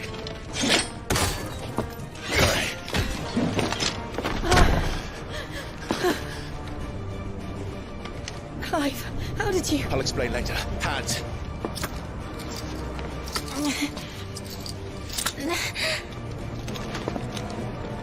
Can you walk? Out of here I can.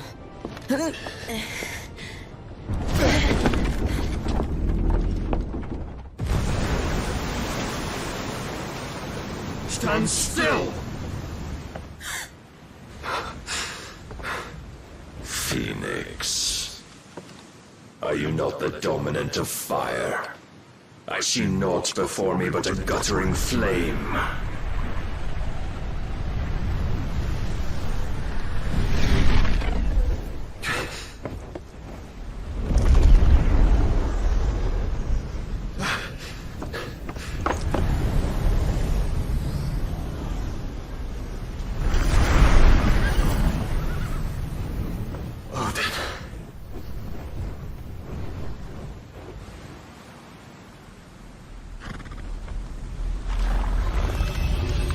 In earnest, then.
Can you go on?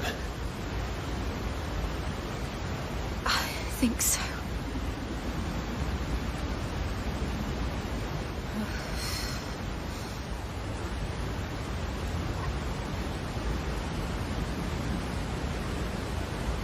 But to where?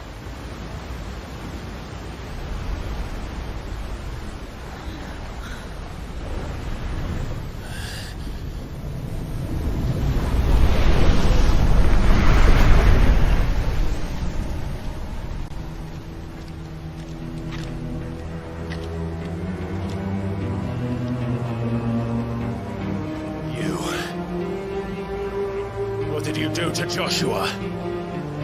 The Phoenix? Oh, I expect he will survive. This consciousness in which you coil your feeble souls is grown thick with desperation. And thus has my master turned to my blade.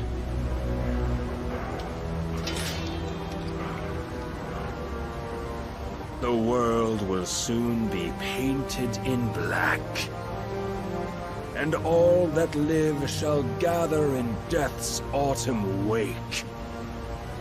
Not if we remove the cause of this misery. Not if we destroy the last of the Mothercrystals and restore balance to the world. Come. Do you truly think it's so simple?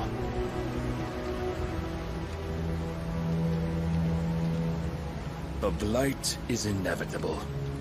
Not even the Almighty might stop its endless march. Your efforts will avail us naught. Naught, that is, but suffering. You must embrace the truth, Mythos. Accept your place with the Lord. Keep it. As long as there's a chance, there's a choice. Ever led astray by your blind resolve.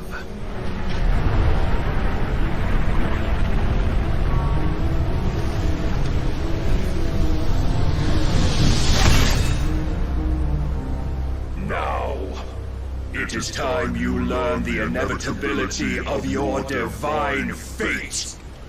However much it may hurt.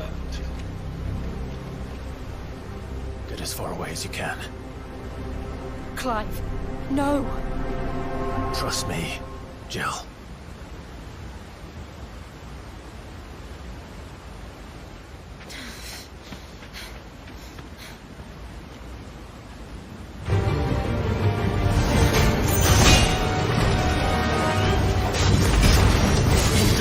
Do this. Oh, but we do. If only to remind you of your duty.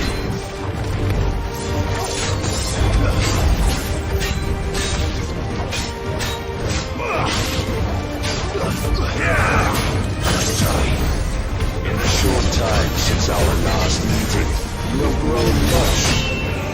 Yet as a vessel, I fear my lord will still find you lacking.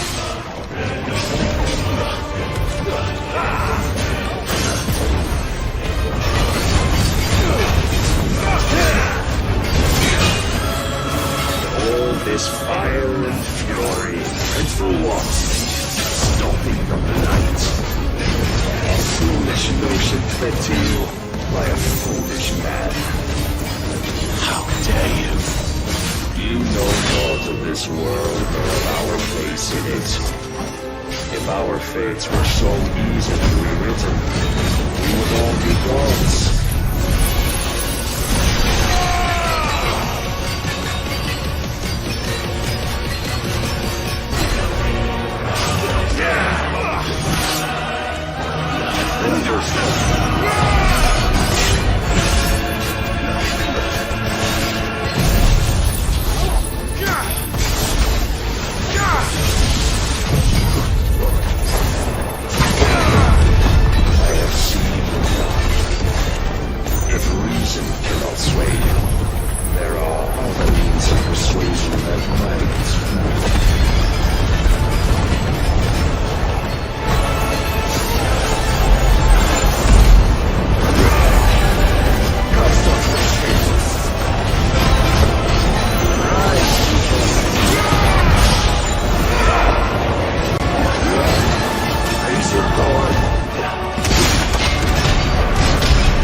Thus is the light of hope severed.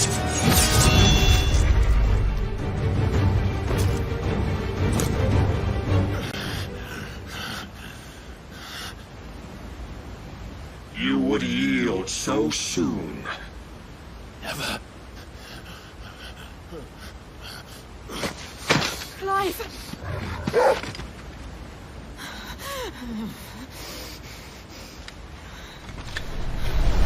Do you not see? Your iron will weighs you down, dragging you ever further from your purpose. And what is my purpose? Mythos. Who are we? What are the dominants? The breath of the Creator still warm on our lips. We carry his light that we might guide the masses in his name. We are but mighty acts of God. We are more than that. You would be nothing without what he has granted you. The power we wield is his, and yet every time we draw upon it, it wears away at our very being. It breaks us. It unmakes us, that its immaculate aspect might reveal itself. The icon. It is too much for even his chosen few. apart from you, Mythos. You wield the might of many, yet your body does not answer for its avarice. What are you saying? What I am saying is that we dominants are a means to an end. We were created for you, that you might drink deep of our strength and thereby fulfill your divine purpose. Which is? To feed. As you would know, could you only look beyond the walls of your prison of self-regard. As long as you choose to ignore this, you shall never penetrate my defenses. Still, you may take solace in the fact that you are not alone in your plight. The chains of volition shackle all of mankind, but there is yet cause to rejoice. For the Lord, in his mercy, has taken pity on his flawed creations, and shall see them restored to their proper forms. And what exactly would that be? Why, loyal servants to God. No. Manners, Lord Rossfield? They are men, like you and me. Albeit one's unburdened by the wills that drive our kind to madness. They are pure. They are divine. You mean to turn everyone Akashic? Not turn, Mythos. Turn back. For too long has mankind been led astray by their clamorous wills. It is time they return to a world of quiet equality, where they might once more know salvation. Salvation! And abandon everything we hold dear! We don't need your salvation. We'll save ourselves, and we'll do it on our own terms. Not yours. And not your gods! With every defiant expression of your will, the tighter the chains of consciousness become. But perhaps that fact may be put to use.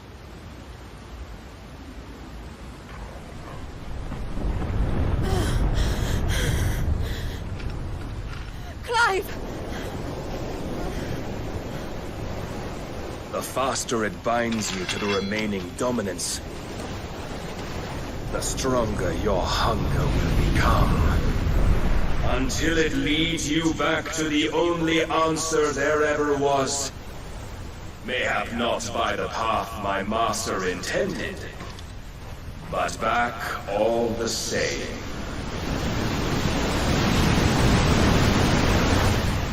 Ash is not far. I could freeze a path.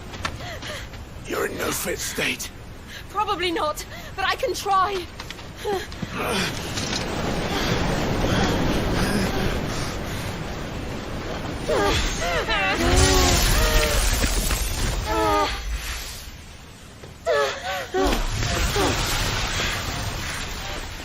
Don't look back!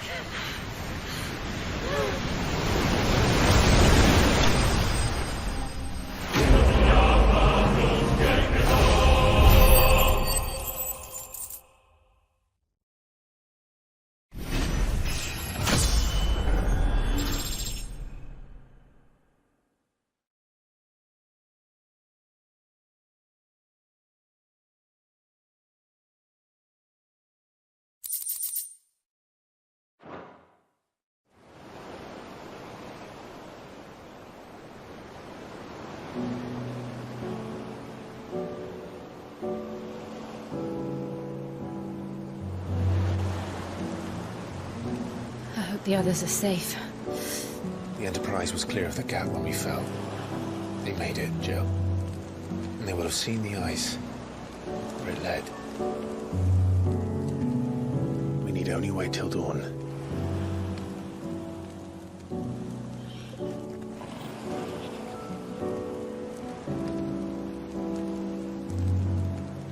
This is the second time Barnabas has bested me. I'm powerless against him. And maybe there really is nothing else for it but to give yourself to his master.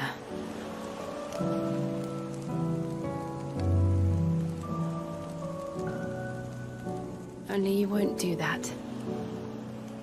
The Clive I know would never do that. So you believe? But do you really know me? If what Barnabas said was true, then I'm more monster than man. And each time I summon the flames from within, I burn away the things that make me who I am. Do you, though? Think of what you've used that power for. Of all the people you've saved. It doesn't matter how or by whom it was granted, only how you choose to use it. And you've chosen to use it for good, haven't you? I've also used it to kill. What if that's my purpose? What if it's all I'm good for?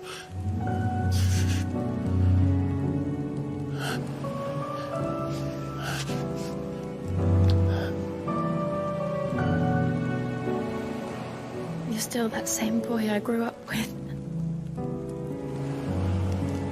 Always so eager to save everyone around you, and yet always so alone. Because you failed to realize the one thing that needed saving most of all. You, Clive. You. You never once took the time to save yourself.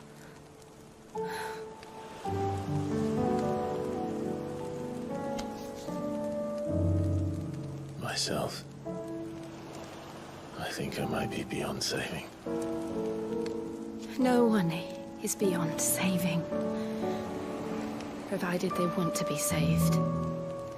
You fight to survive. And you survive so that you may protect those you love. It's what you do. What you've always done.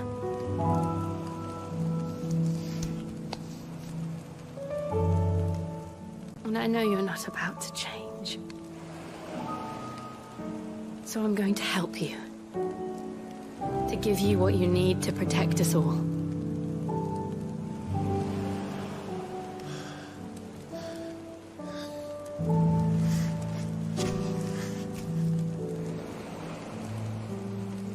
Jill. Are you sure?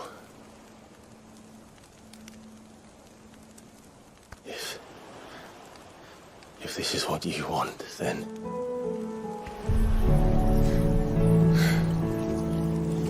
Don't worry, Clive. It is.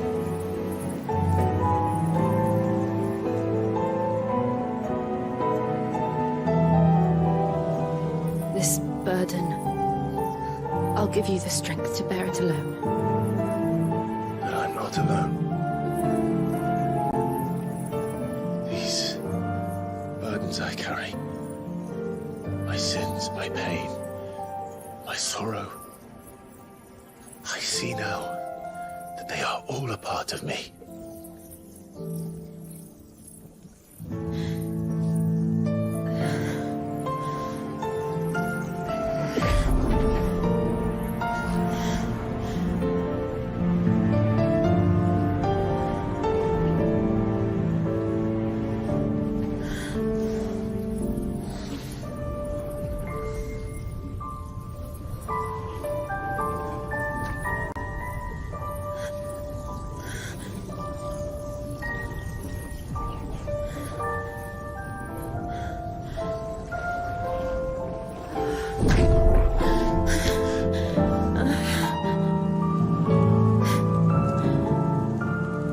to continue on, having pledged my life to those I love. And I will gladly bear your burdens too, until my last breath. Clive.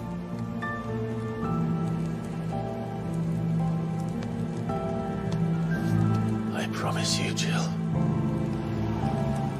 we will find a way to escape this fate. Find a way to save each other.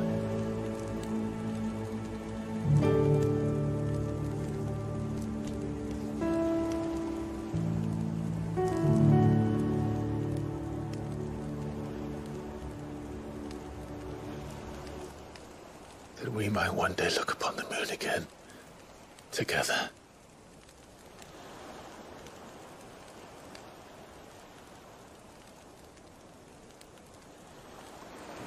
And I promise you, Clive,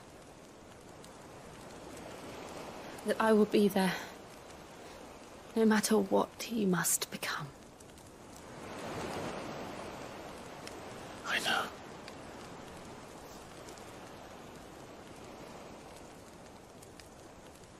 I never thought a smile could bring me so much joy.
What of Barnabas?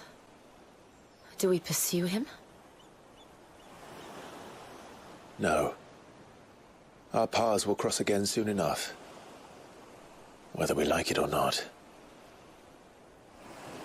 Besides, there is something we must do first.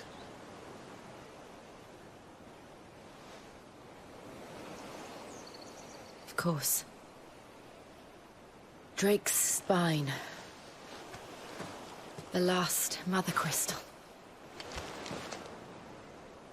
The Einherjar is at the bottom of the sea. Waloed won't dare move on storm without her. But they know we're coming now. We'll need a plan. And a damn good one at that. Then let's go home and find one. Ash will have to wait.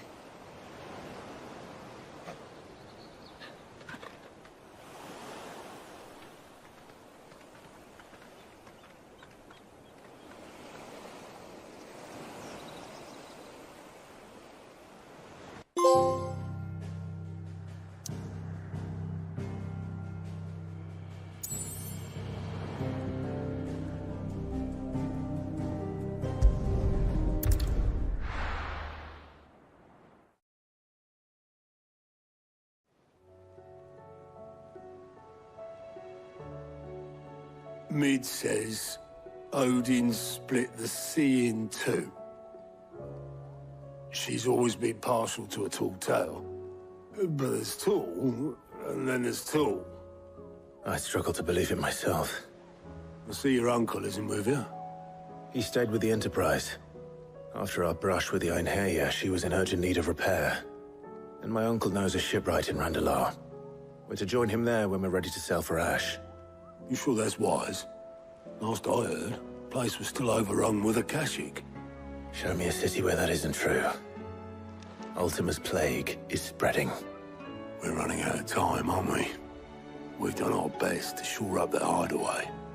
But I doubt a few planks will stop what's coming. Still, we'll keep at it. Every little helps, I suppose. Let's hope so.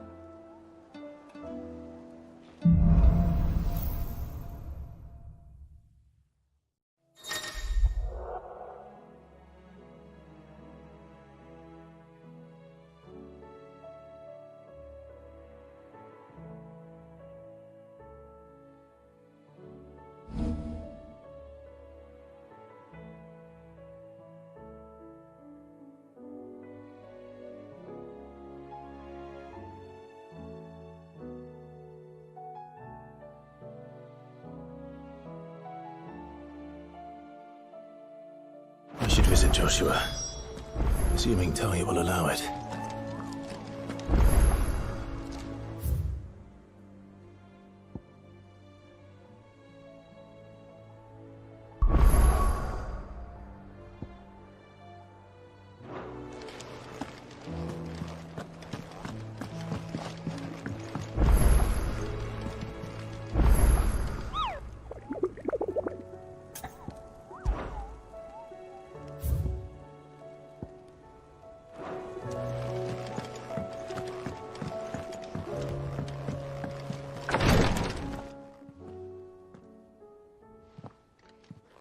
How are you feeling, Joshua?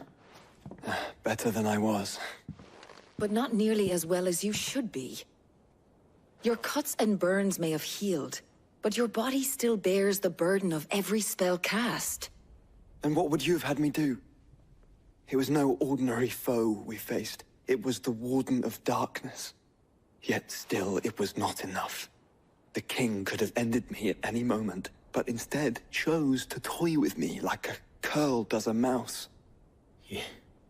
You underestimate yourself. Oh, it was crystal clear. Only one man established his dominance that day, and that man was Barnabas. I'm sorry, brother. That was ill-spoken. It's just, I have never felt so powerless. And when so many are looking to us for strength, perhaps the prince feels the same.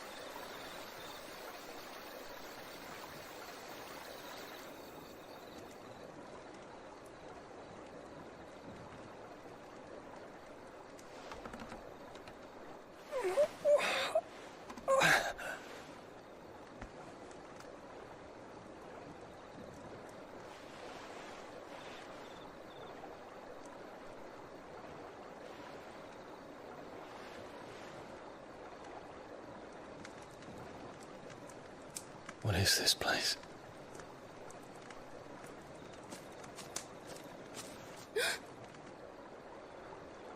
Don't move.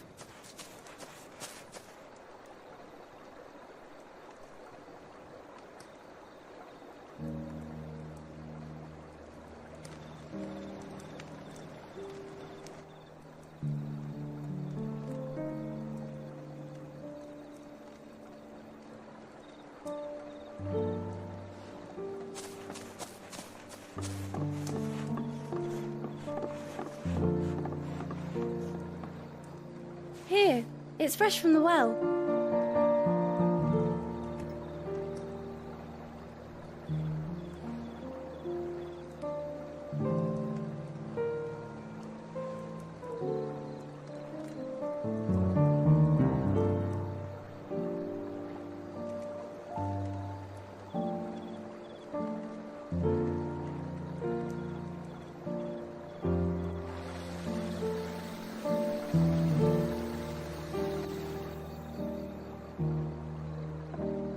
grandmother told me spirits sometimes get lost, and that the lanterns guide them to their proper place. I set one on the river for her when she passed away.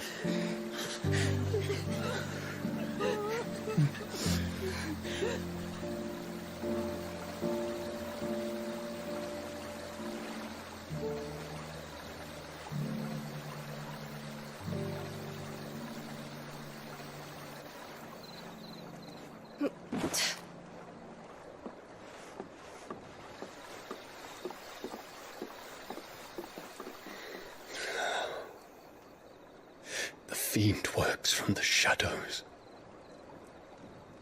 Was it you who guided my hand then, Ultima? No, not you. This is my doing, my fault, my sin to bear.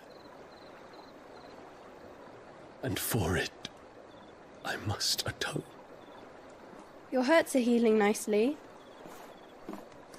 It was my poultices that saw you well. You make them? And sell them, or try to. Earns me enough for bread, most days. Forgive me. I have nothing to... I know, but I couldn't just leave you lying there.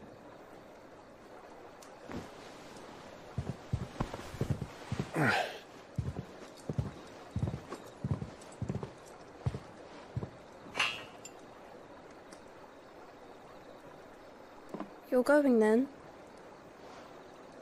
Of course. I'm healed. Thanks to you and your poultices. Will you promise to come back and visit?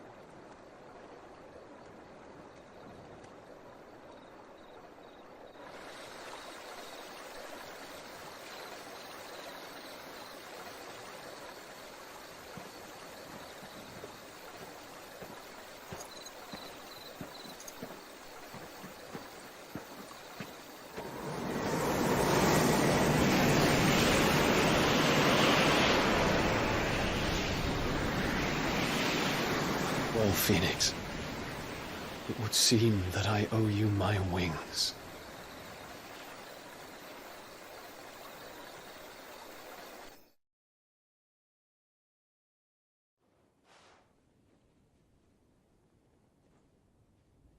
Perhaps he can find an answer. You will be returning to Waloed soon, I gather. I see no reason to wait. Then neither do I. I can think of a few, but I doubt they'll stop you. You will take your medicine. Of course, Lady Daya. Set on leaving already, are ya? How long will it take us to get back to Ash? Dunno, about the same amount of time it took us to get here. Maybe less, if your uncle can find someone trustworthy to patch up the Enterprise. All depends on where we're putting into port, mind. Yes. It's not as if we can put ashore wherever we choose. We have to assume that the whole of Ash is hostile, and that we'll be attacked on sight. Then we must find a place they won't think to look. And I have an idea who might know of one. The Professor! I'll go and tell you coming! While you're plotting our course, I'll be in the shelves with your lawsman. I wish to pick his brains about Ultima. Then I'll talk to Karen about supplies for the journey. They may not be easy to come by in Ash.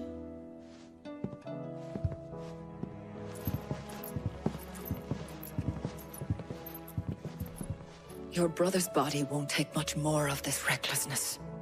You know that, don't you? I do.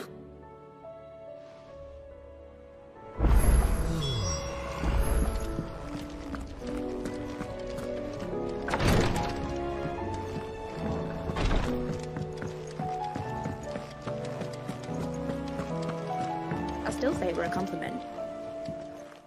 Ah, Clive. I was wondering when you'd arrive. Please tell me you've come to take our young prodigy here off my hands.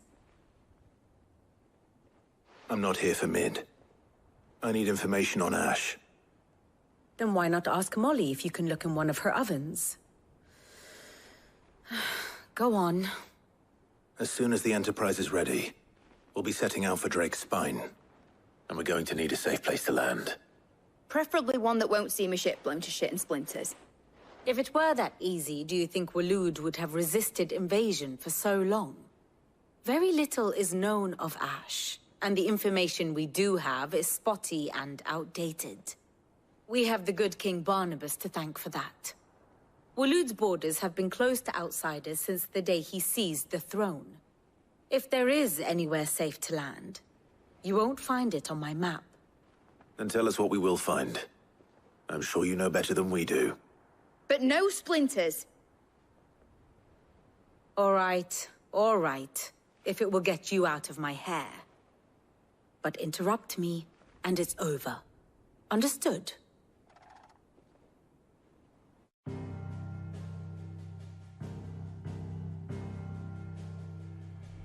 Barnabas Tham, the one they call the last king. Understand him, and you will understand the kingdom of Waloed. Barnabas was only a boy when he arrived from beyond the southern seas, and barely a man before he united the ragged tribes of Ash. And having unleashed them upon the formidable Veldamark, he set his throne upon the ancient kingdom's ruins. The victory sent shockwaves around Valisthea, tales of Odin's might spreading through every court, parlor, and drinking hole in the realm. Note that this was in the year 843, and that the king still sits upon his throne some 40 years later, quite untouched by time. Waloed's recent inaction left many wondering if Odin had lost his appetite for war. And yet here we are. The Einherjar was committed to the fray, a bold declaration of intent. Orcs swarm around Drake's Fang, and throngs of Akashic haunt Canva's streets. Though how precisely the havoc they wreak serves Waloed remains unclear. Regardless, if the order to attack truly came from King Barnabas, then one thing is certain. Waloed has achieved the impossible, and made bedfellows of beastmen and the ether-addled alike. All of which is a roundabout way of saying that you will be in unknown territory when you set foot on Ash. Much of the continent has already been lost to the Blight, and what few ports remain will be fiercely guarded. And that is to say naught of its natural defenses. Offshore currents will cast an ill-equipped ship out to sea one moment, and dash it against the rocks the next. But then the Enterprise is anything but ill-equipped. And Mid has made land there before. Now, if only there were someone with an intimate knowledge of the Shadow Coast, and where a daring gentleman might put ashore.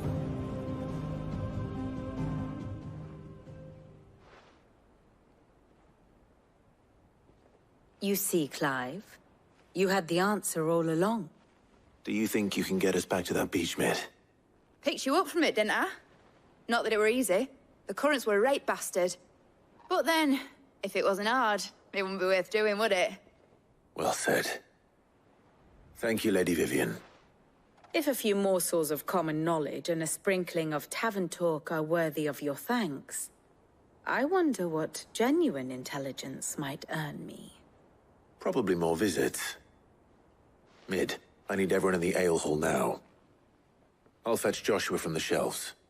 Aye, aye, Captain.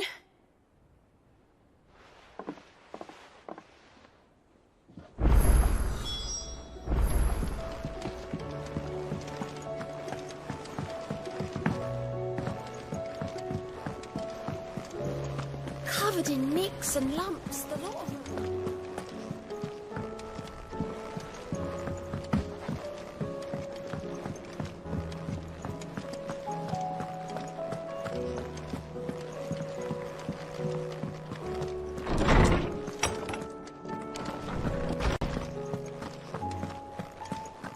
I have no reason to assume.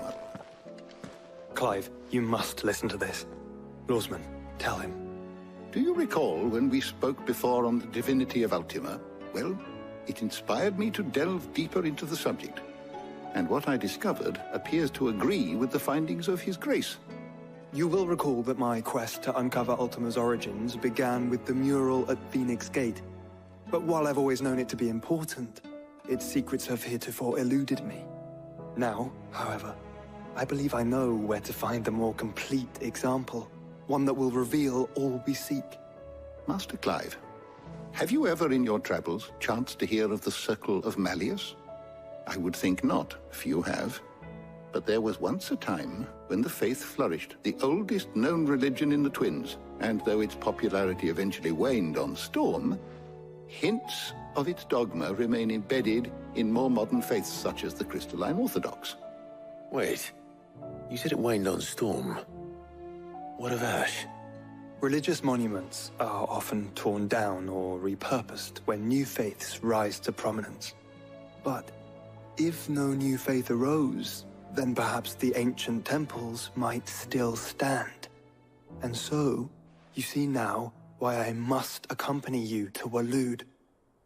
It would appear the past still has much to teach us, though in this case, it would not have been possible without the musings of Moss.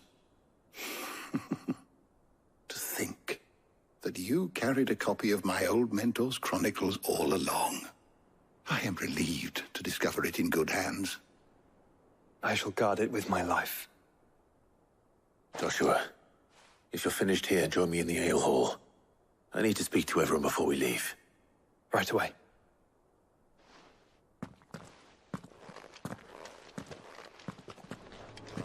Mid said I could ride the Enterprise next.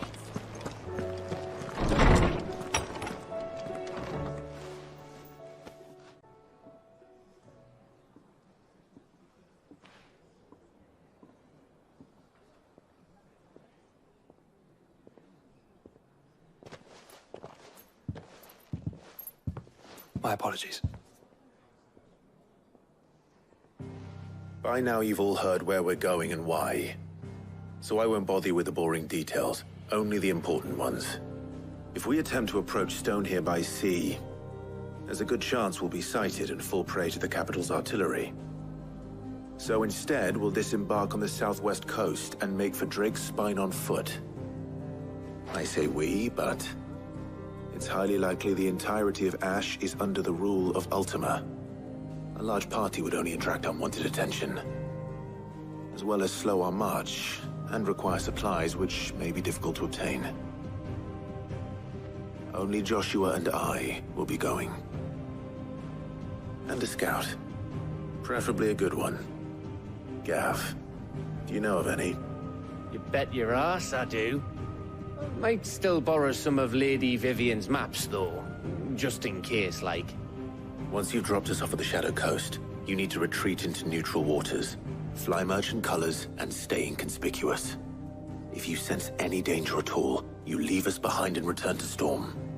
Inconspicuous is my middle name. But like hell am I leaving anyone behind. The ship ain't going nowhere till your scurvy mugs are smiling on deck. Jill, the Enterprise will appear a tempting target for royalists and pirates alike. You're to stop anyone boarding. Don't worry.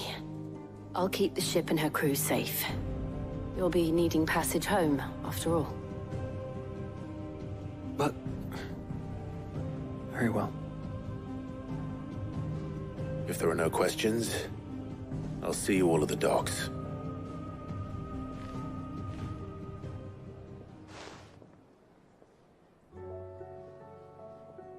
Let me know when you're leaving.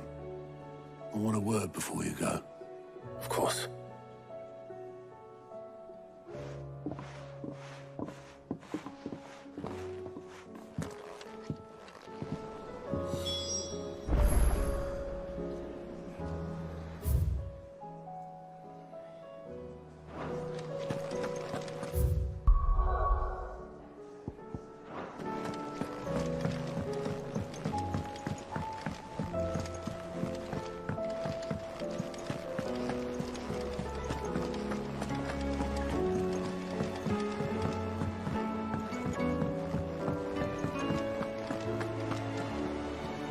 Is something wrong? Not at all. Honestly. Can't a man wish his friend farewell? Just wanted to let you know that I'll keep things in order while you're off saving the world. I'll hold you to that.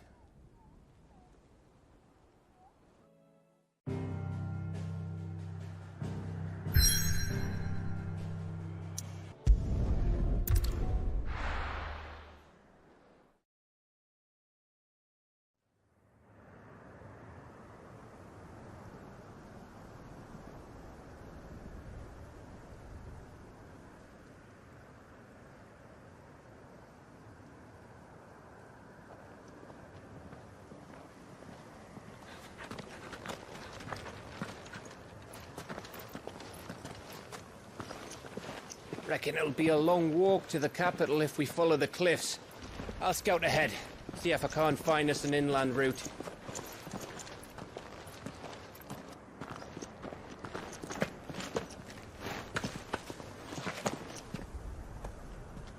Clive.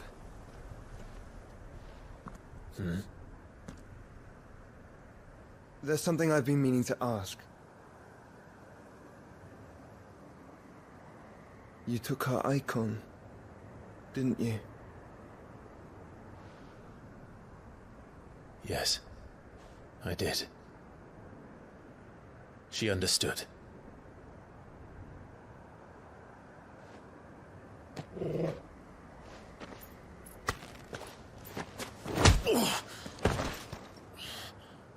Oh, she understood. Understood that you decided to save the world all on your own, and that you'd die without her power. How dare you make her choose? You knew damn well she'd never refuse you. But I will. You can't keep pushing us away, Clive. The world is ours to save, not yours.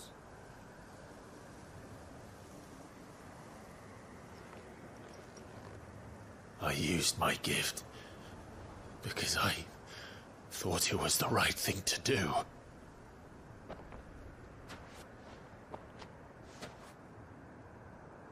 And you truly believe this will save you? Will save us all? I do.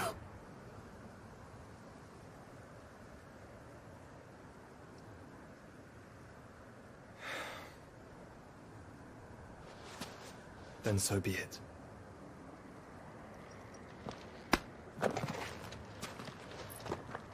Just don't forget, you're not alone.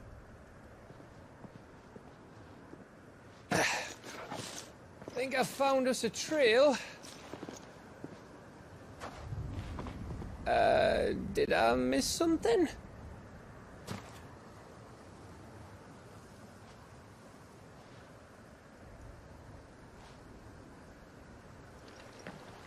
Only that Joshua didn't. I don't get it.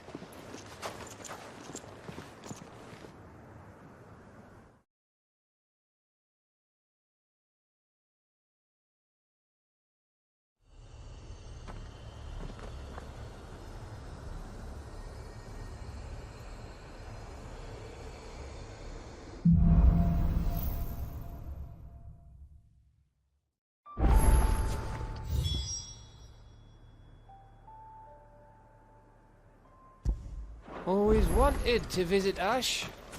We're in Waluda territory now. Don't expect a warm welcome. Oh, I don't know, Clive. That castle over there looks inviting enough. Shall we sample its inhabitants' hospitality?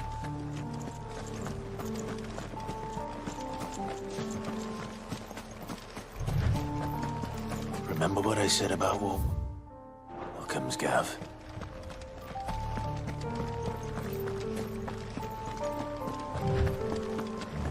This place is as dead as Greagor's ghost.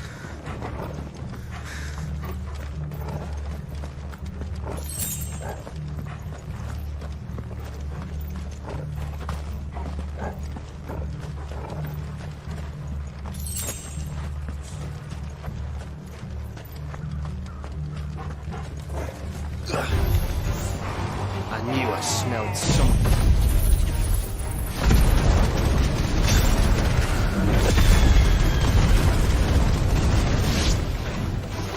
Nice It's the only orcs in the castle here. Let's hope the villagers made it out in time. You're finished!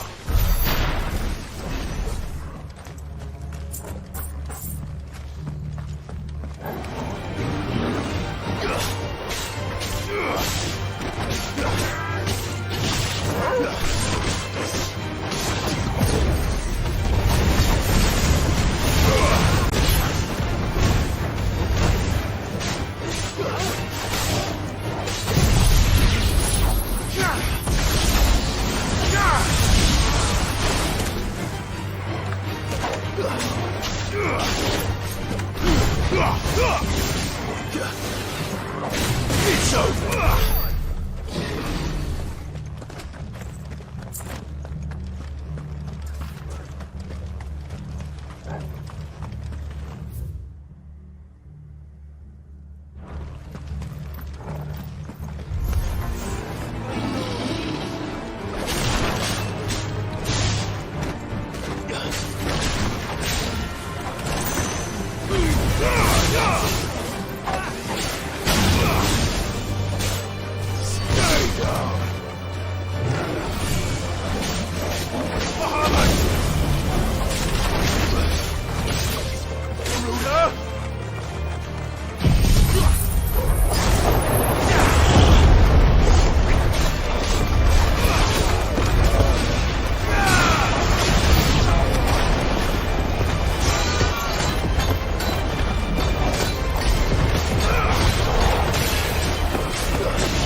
Your reign is at an end.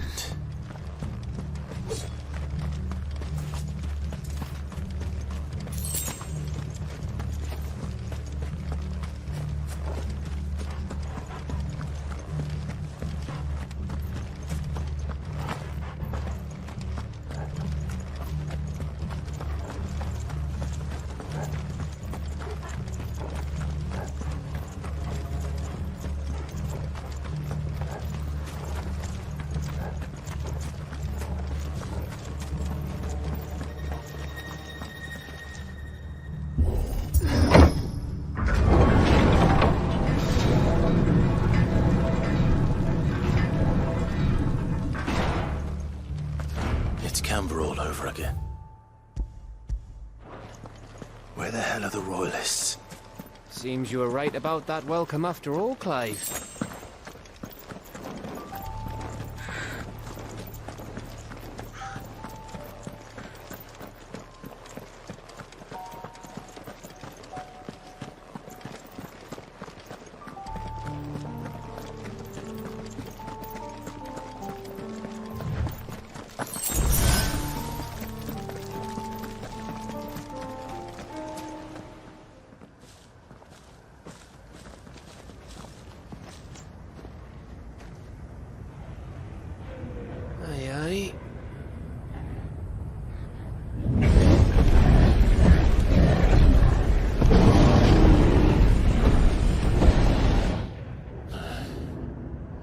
Is the whole of Ash fallen into Ultima's hands?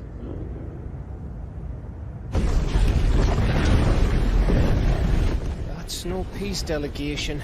We should send a warning to the others. No. My uncle will have an eye on the coast. I trust he'll find a way to entertain any uninvited guests. Our mark is Drake's Spine, and there's a lot of road between us and it. We press on to Stone here. Aye, you never know. It might not be a nest of slavering monsters.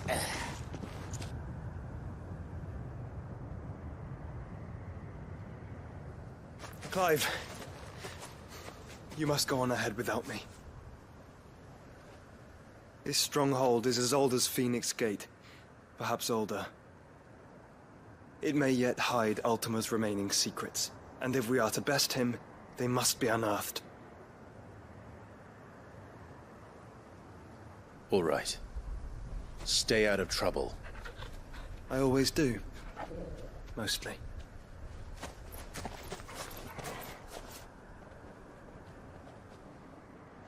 You sure about this? About leaving my brother on his own? Of course. Mostly.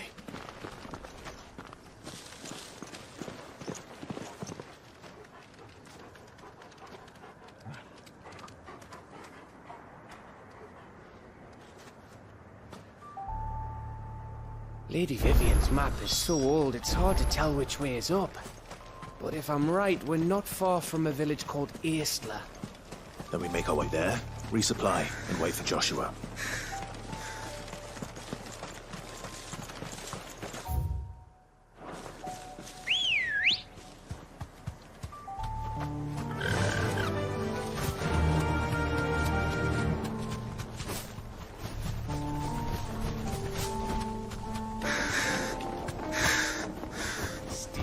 This place reeks like a morble's arsehole. Though I'm guessing it's not the smell that'll kill us.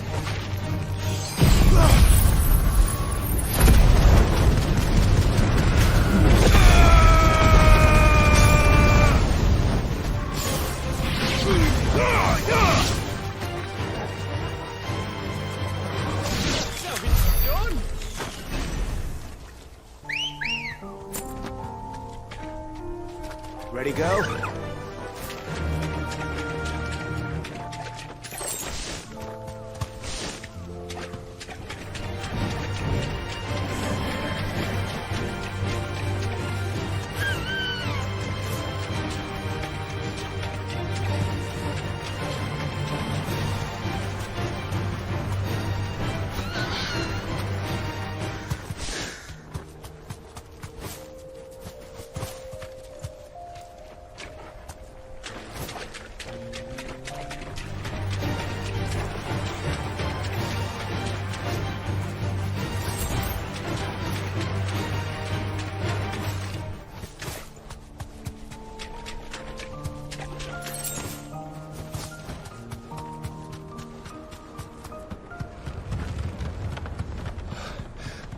So much breath. Don't look down, Torgal.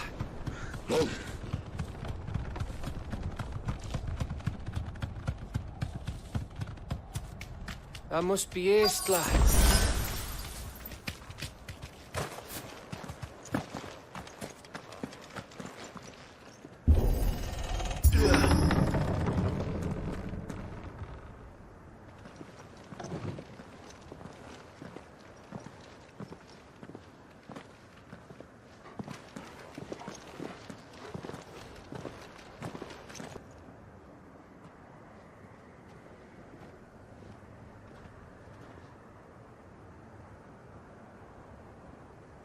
What do you think, Clive? Then we're too late.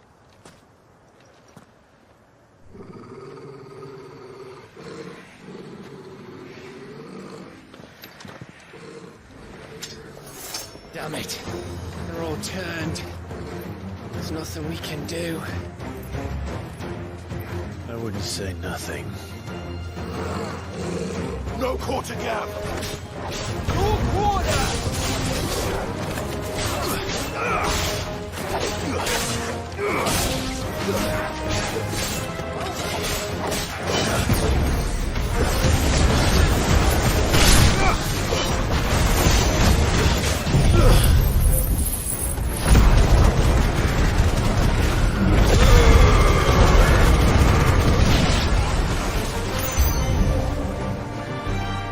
You think all the villages in Asher like this?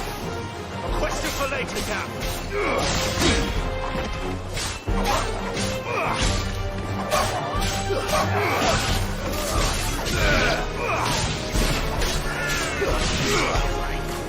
Nice try.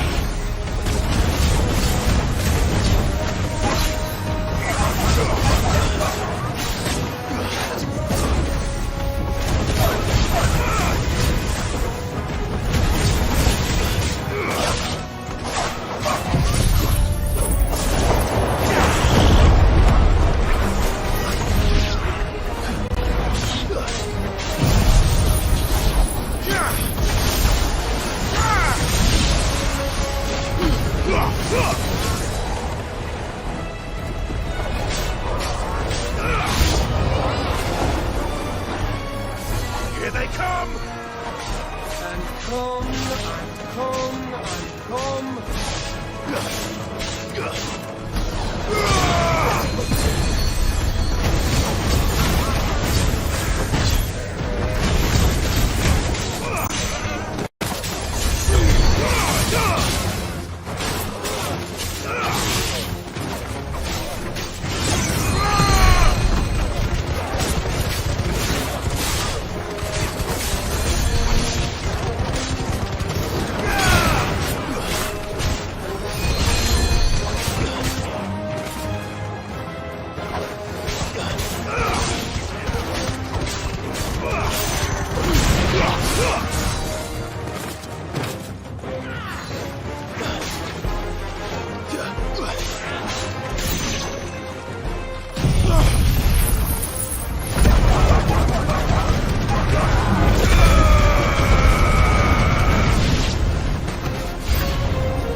course it bloody isn't. Slow.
Gav?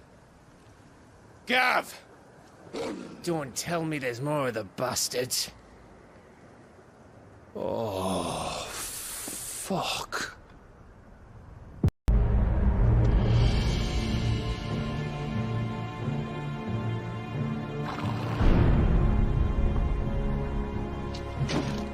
Have you come to watch, Odin?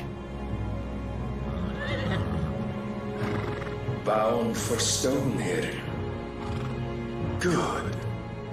My master awaits you in the capital, though I cannot allow you to attend him in your present state.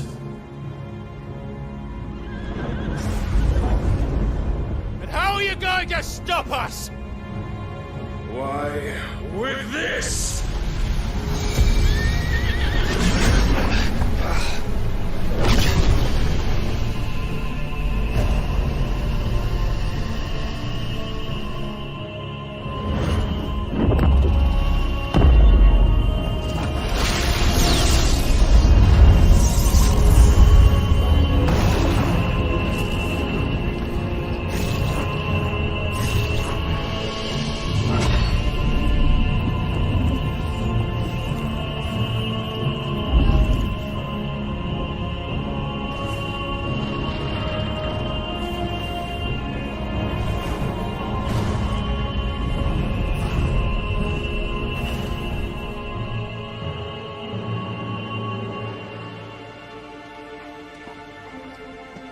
What did you do?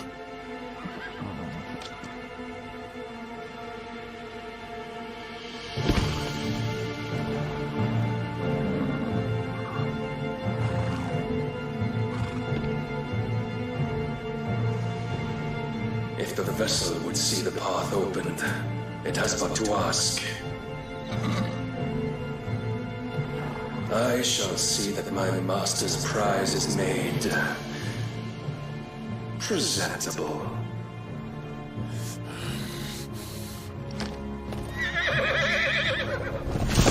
Shit! No!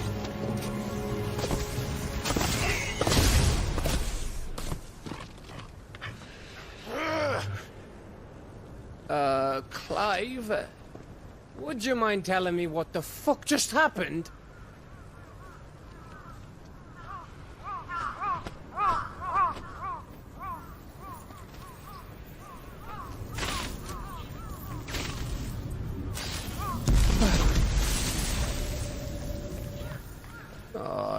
got to be. How are we supposed to get through that? We seek an audience with the king. If His Majesty wants me to come and ask him, then that is exactly what I'll do. Before you go practicing your petition, we don't even know where the fucker went. How about we cool our heads and think this through, eh?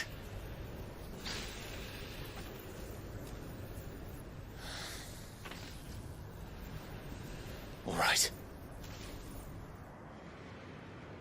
Maybe there's something here we can use.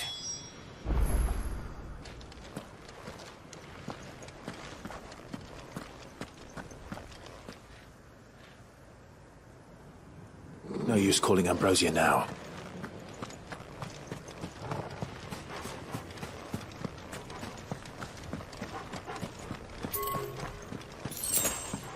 Ash is a big place, Clive. Don't want to be blindly wandering its blighted fields if I don't have to.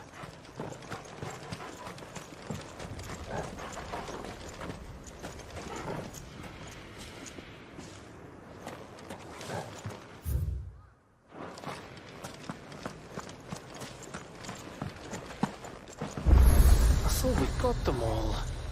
So did I.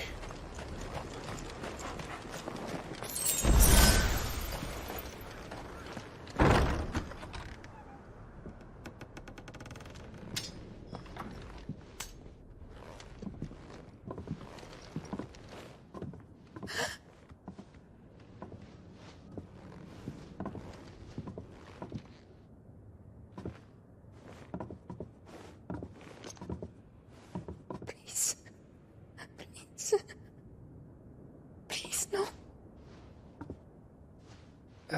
Miss. Whoa, easy, easy. We're not turned, all right?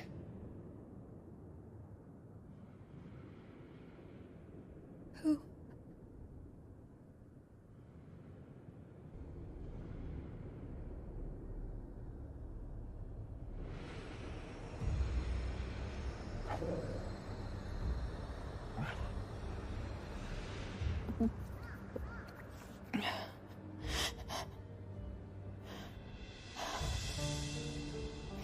My thanks, kind travelers.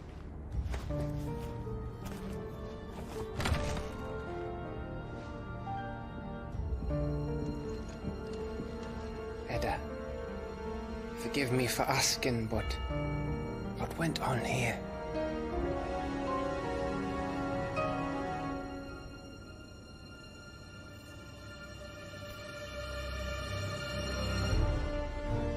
It all started when the skies changed. The elders said it was the Arche. One by one, people went mad. Minds taken by the Aether. Till only I remained.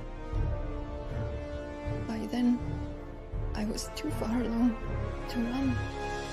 And then the nights came. And I didn't know what to do.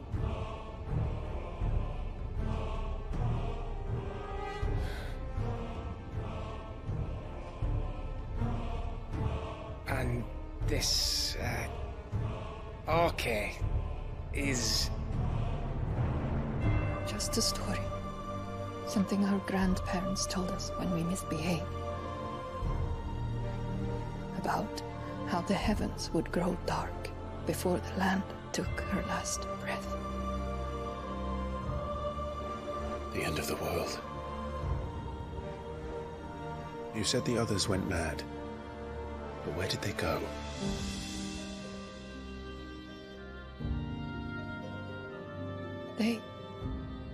They all left.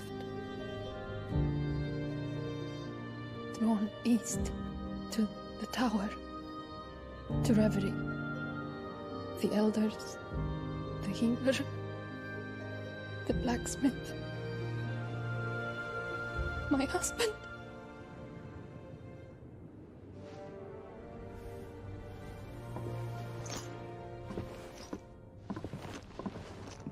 You thinking he did this? Of course. Who else could it be? You were in Canva. You saw what he did to the people. But then what about her? How come her nut hasn't cracked? The baby, perhaps? Could be protecting her from the Aether.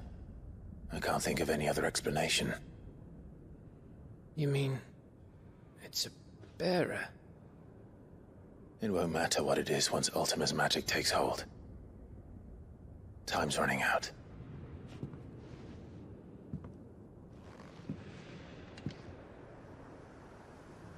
This tower. That's where we'll find the king.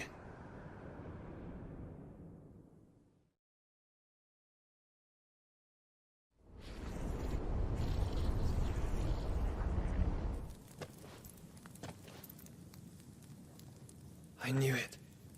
It's the same as Phoenix Gate.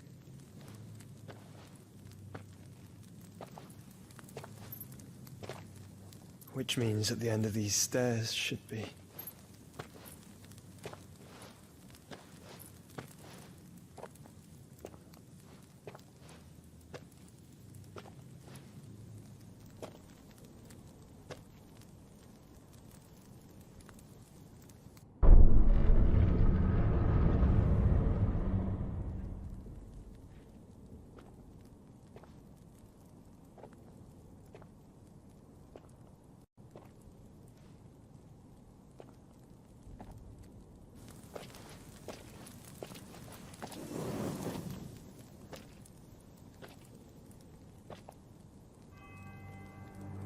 The mural is complete.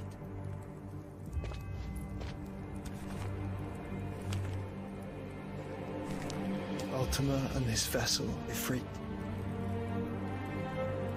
Garuda, Ramu, Shiva, Titan, Bahamut, Odin. Even Leviathan the Lost is here. But where is the Phoenix?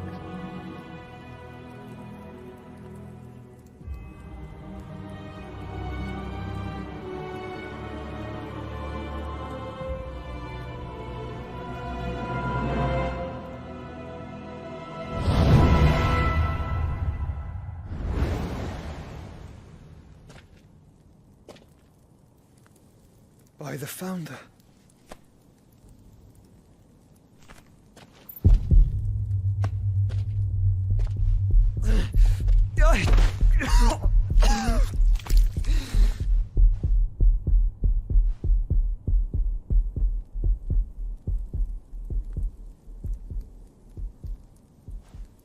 So that's what you want, isn't it, Ultima?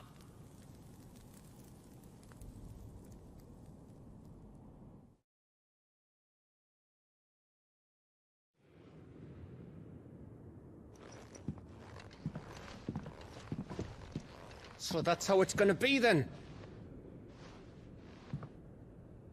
I'm not asking, Gav. I need you to stay with Edda. What's...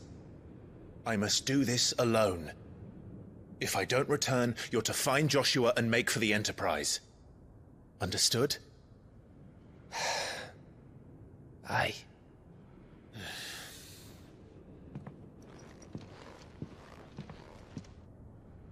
Just don't you go dying on me.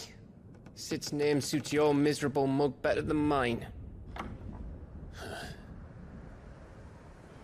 Don't worry. I haven't finished with it yet.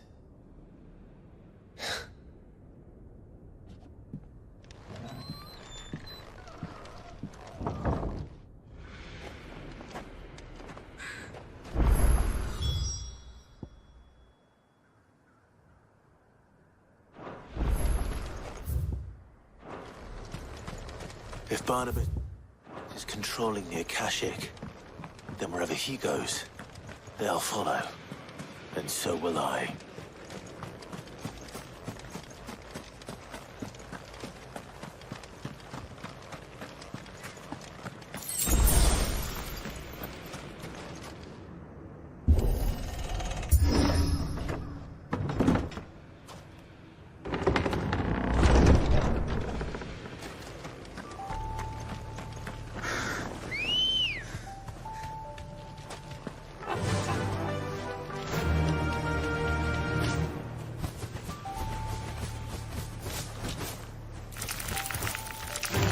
deserve a rest.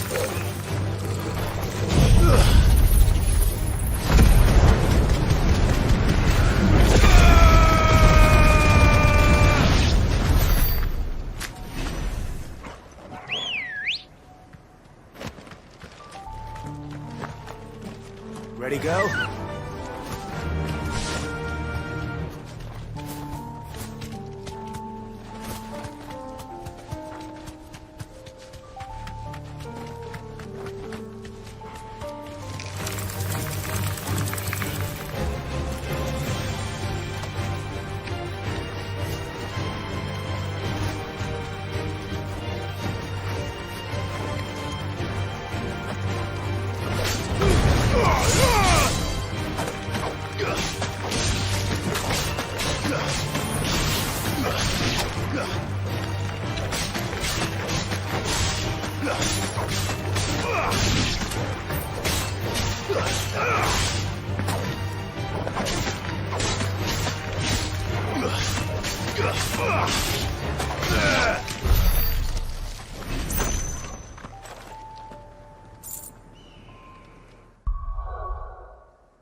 Safe.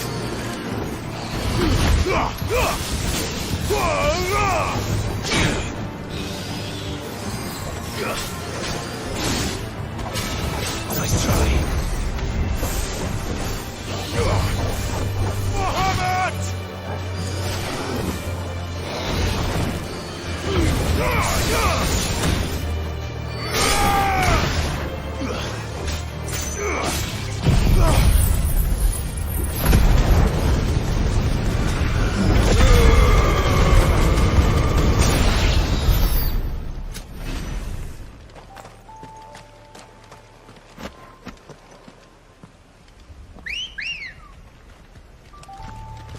Come on. Run like the wind.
This is it, boy.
I've come for you, Barnabas.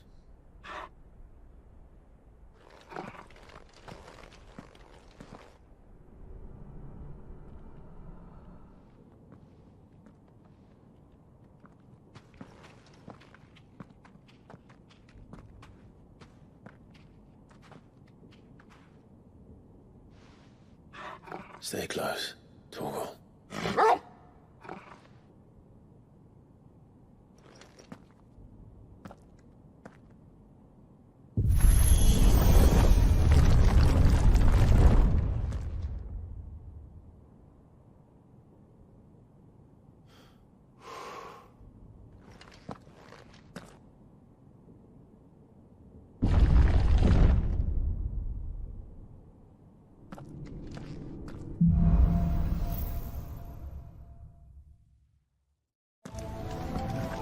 Tower.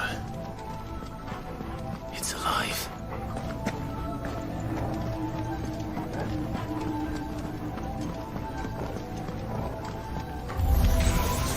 More echoes of the fallen.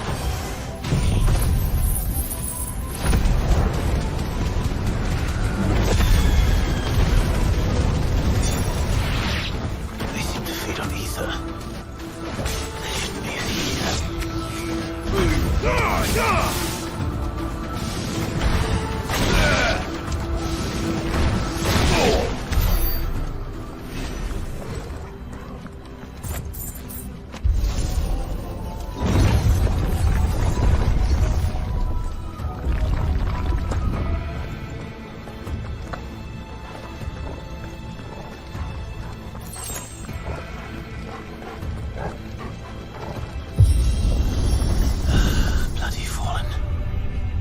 Floors seem to have a mind of their own.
If I were Barnabas, where would I be? The top. So I could look down on the world.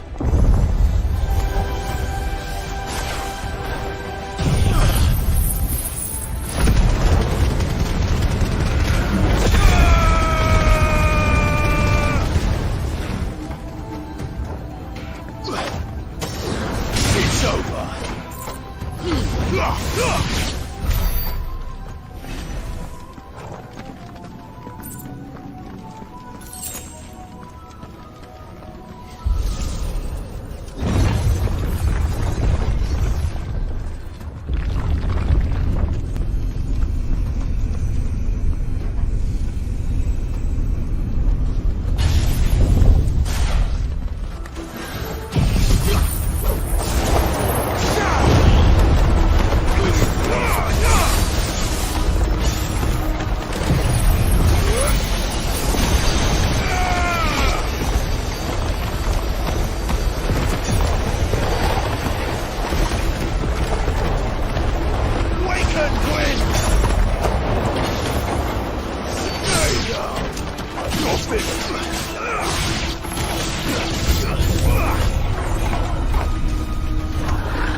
That's new.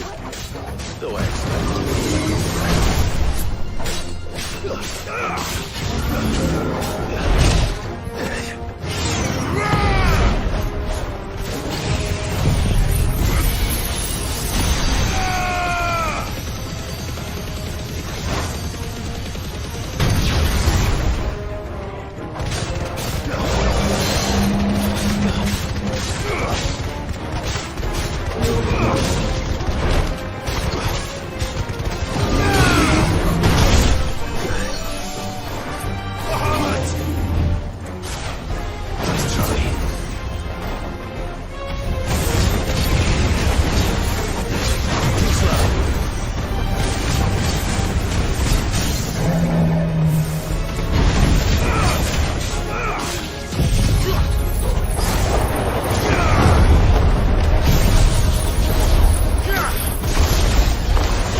bidding.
almost there.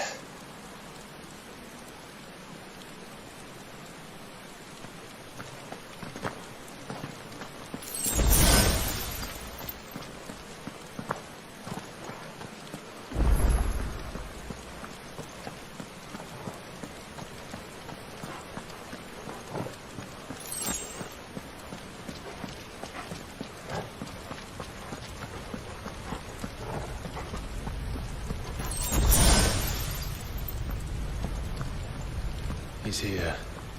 I can feel him.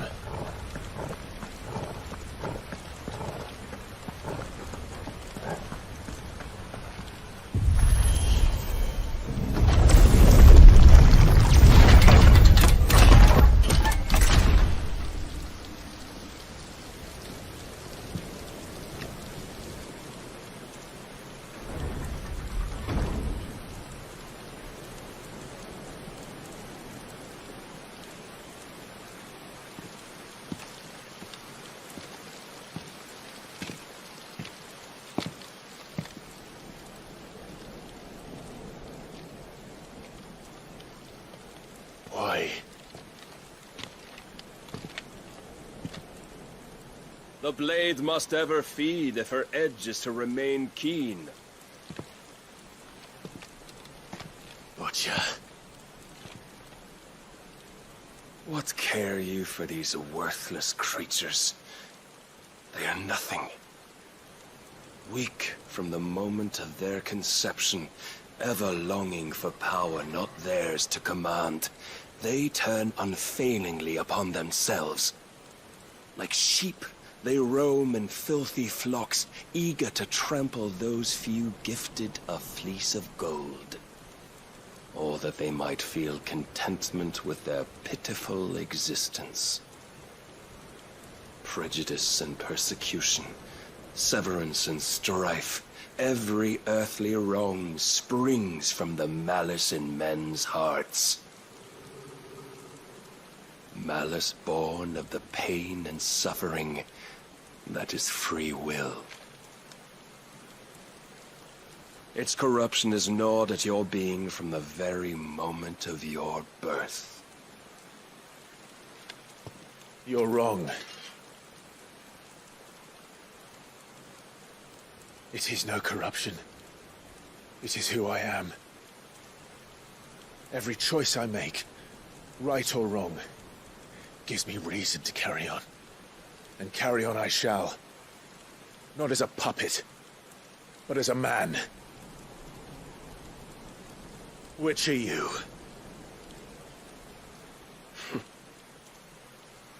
There was a time I too thought those the only choices.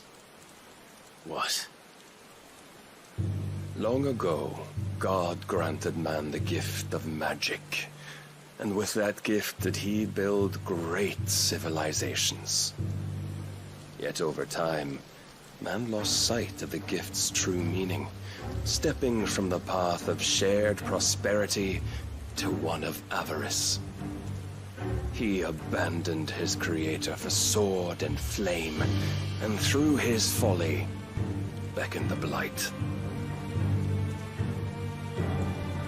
Yet, there were those few who refused to turn their eyes from the heavens, and they prayed to God that he might lead them back to righteousness. And the Lord, he did answer. Before the worthy shall the gates of paradise open. And so did I spread my arms to the Aether, and cast my soul upon its gentle waters. I gave myself unto him.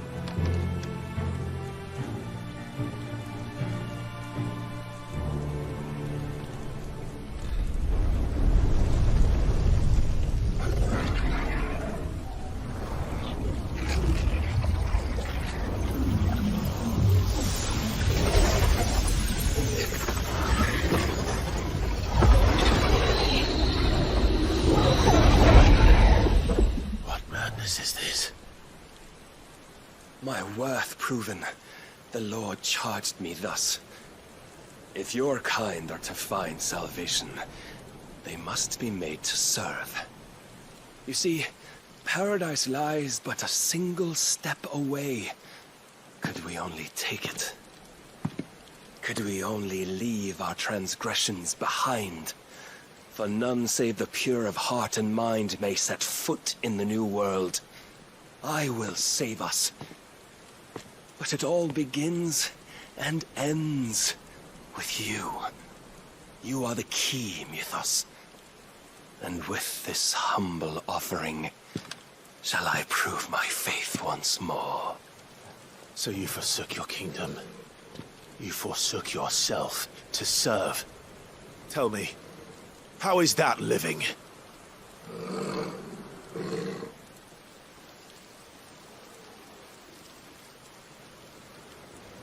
What you seek to provide is not salvation. It's anything but. Life is about always having a choice. Take that away, and we might as well be dead.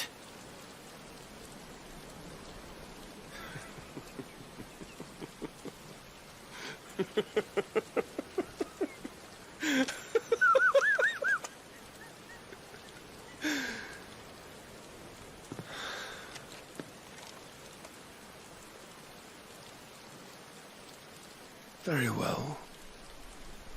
Come then. Show us the strength of your will. It's not the strength of my will that should worry you, but the weakness of yours.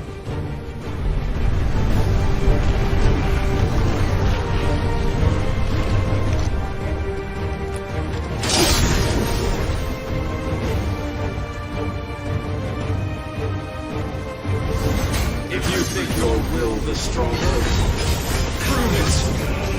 By this day's end, you shall know the truth.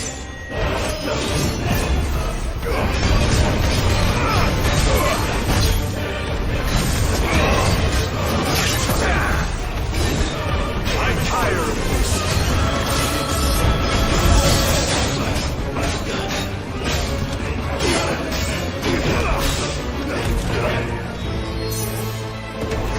You will obey. Blessed with the might of a god, yet still fights like a man. Must I show you?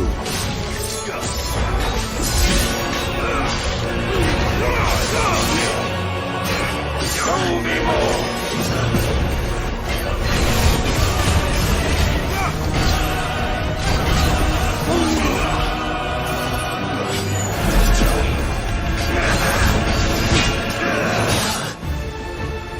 And when you see them,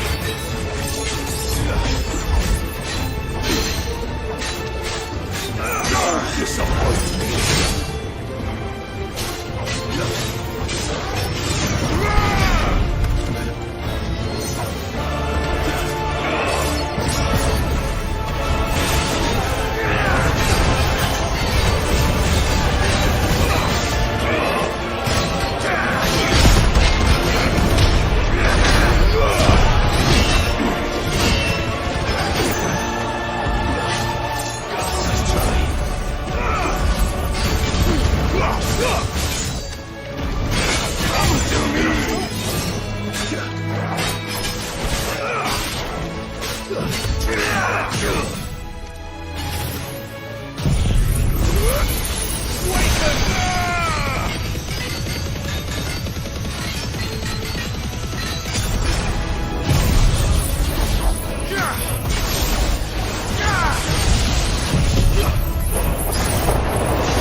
chose you to serve as his vessel, and you cling to this foolish notion of hope when there is none.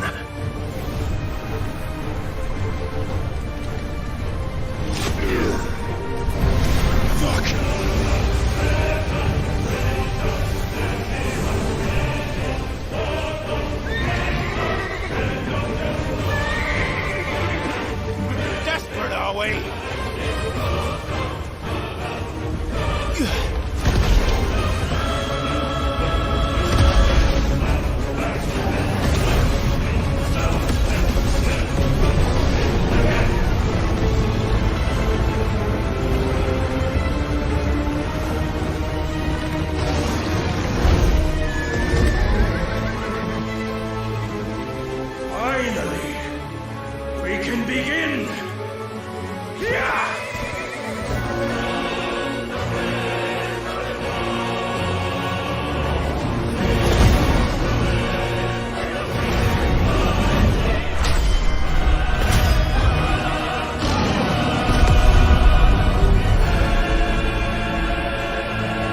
You must follow it. Free yourself, Mythos. You will not defeat me otherwise. We'll see. Perhaps you still require persuasion.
weakness. My apologies.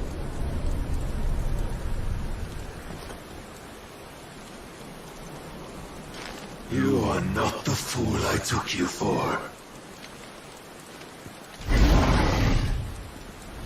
And so it ends. No!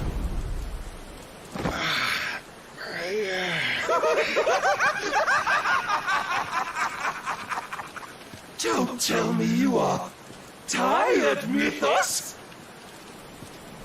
Your stubborn defiance has stirred my long-becalmed heart, filling it with a joy that I have not known for generations!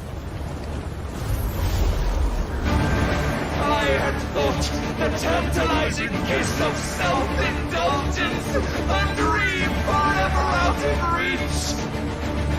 And now that its sweet ruin courses through my veins, I shall not be quick to relinquish it. Show me your work, Mythos, that I might revel in it!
sought my crown, Yegos, but none could wrest it from my head.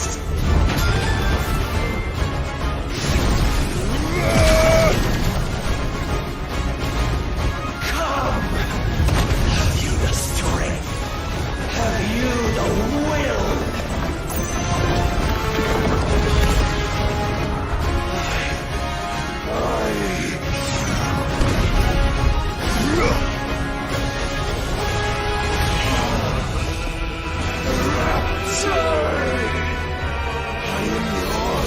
Mythos! Claim me as your prize!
Is at an end.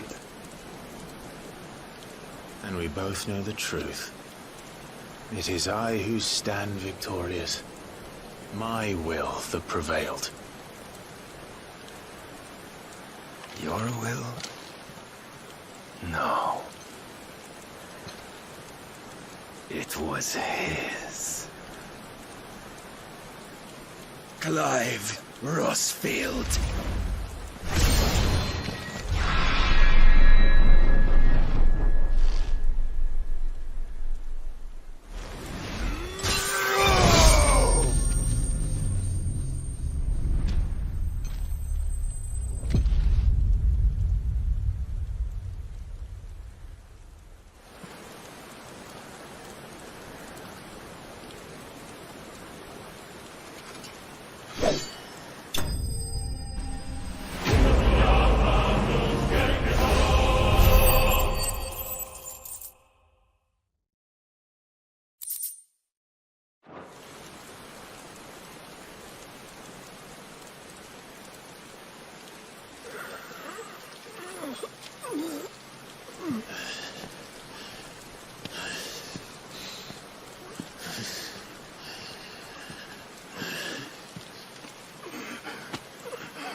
is strength in will.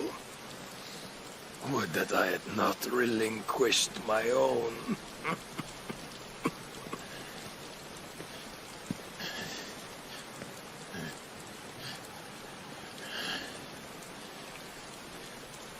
You relinquished nothing. What was it, if not will, that made you strive for a new world? Strive to win your master's approval?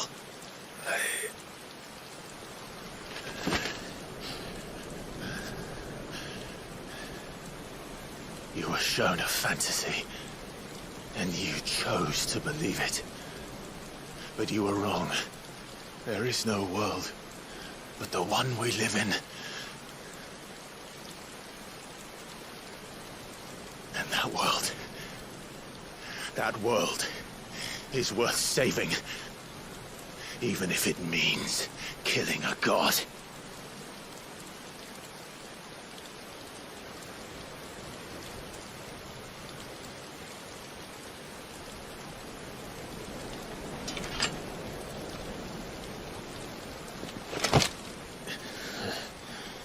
Bold words from one who has served the Lord so well. This is pointless.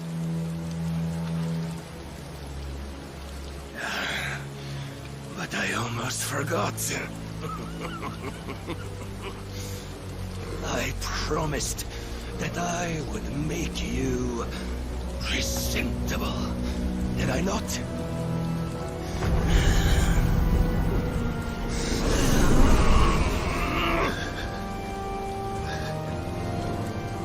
We shall fulfill our destinies, just as the Lord's Mothercrystals have fulfilled theirs. Come, Clive Rossfield. Take what is rightfully yours. Become one with God. No.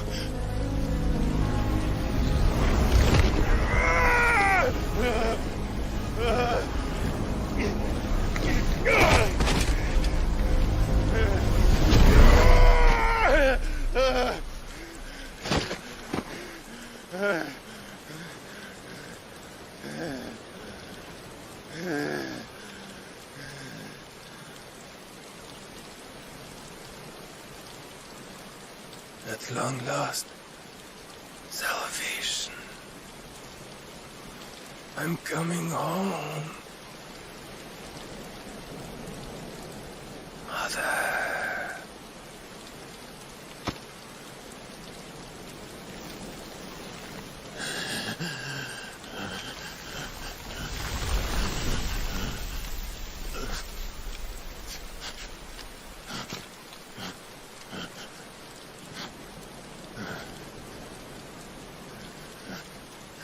Tell me, how does it feel?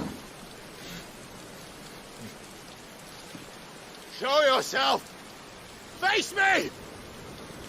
How does it feel to consume your rival's strength, to gorge yourself on their being, to edge step by trembling step ever closer to the divine? With or without a will, you are still but a vessel, our vessel. Behold, how your body shudders in anticipation of its fate.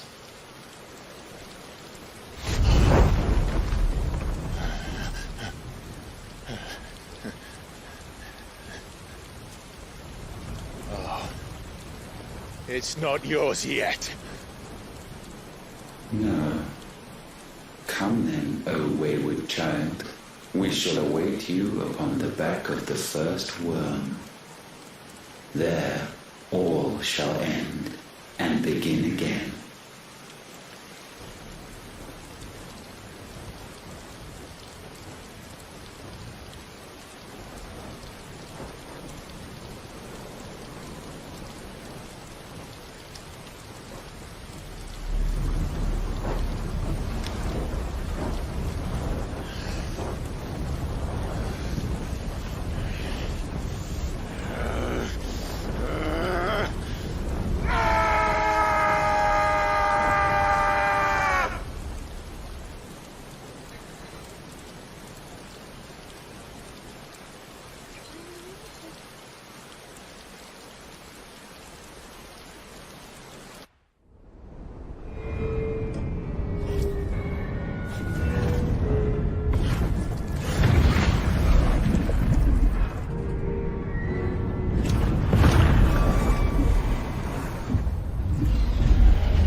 Don't ask me, ask them!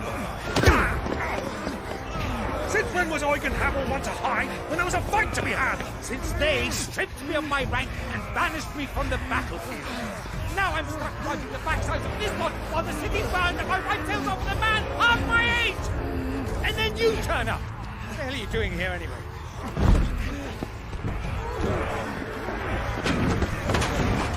What indeed? The enemy numbers 200,000 or more, counting yours. There are simply not enough soldiers garrisoned in the capital to repel an army of that size. Then one of the central keep, held by a contingent of soldiers and bearers from the surrounding boroughs. They are the sole reason it still stands. And all it took was an army on their doorstep to bring them together. the prospect of death does put things into perspective. Perspective. Perhaps it's what we've lacked all along.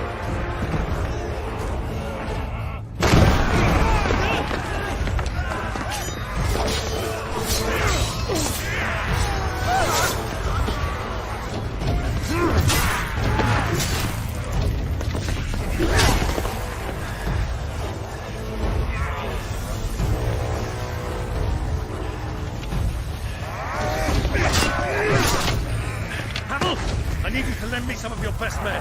Preferably all of them. My best men? Does it look like I'm anymore? I admit this might not be the most convenient time, but my nephew's in trouble. And I may have already promised him your help. Your nephew, the outlaw? My soldiers have better things to do than die for nothing. And you and he are of the same mind. I fight for the opposite. He fights for a world in which we shouldn't have to live and die for nothing. And he fights today to give us all a chance of a better tomorrow. Be that as it may, a handful of men cannot stand against the kingdom.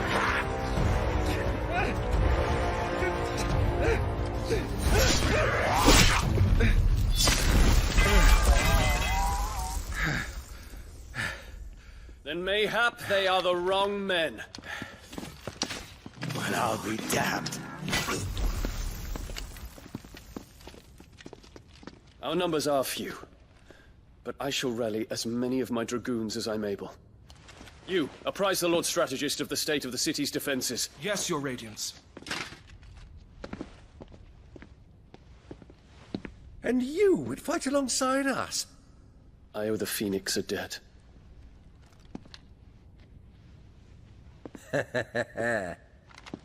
Does this vouch for my nephews? Aye, but I still have my doubts about you. Which we can discuss later. Indeed. You said you had men garrisoned in the keep. Captain, do you know how many yet remain? Allow me to confirm. Commander? Whatever their number, Randalar will be needing Gather the them bodies all. and build a pyre in the courtyard. Quickly. Terence. My lord.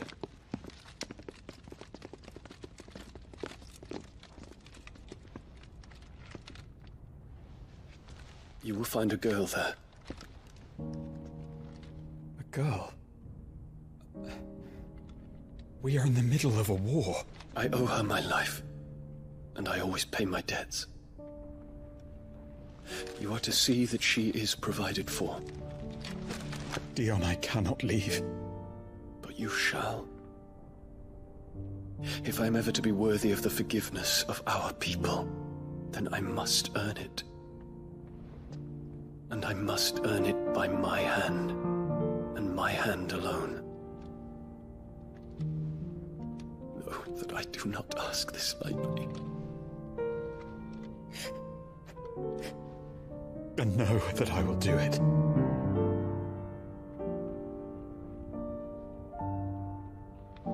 Farewell, Terence.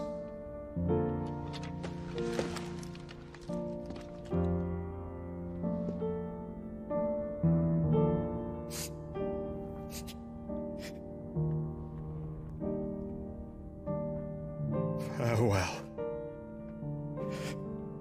my prince.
Clive! Thank fuck. You alright? I am. But I'm a damn sight better for seeing you, Joshua. And Barnabas. The king is dead.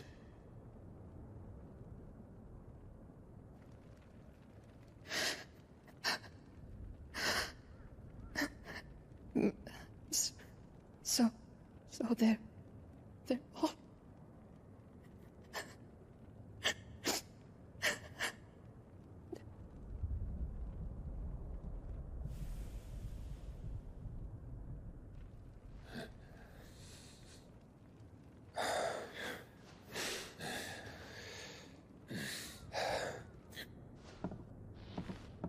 They are, but so is their killer.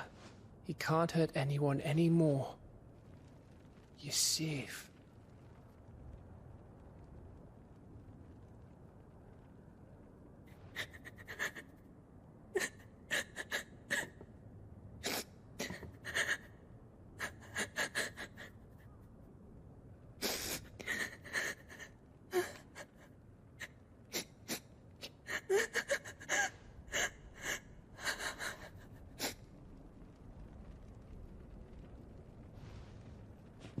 Gav, we need to talk.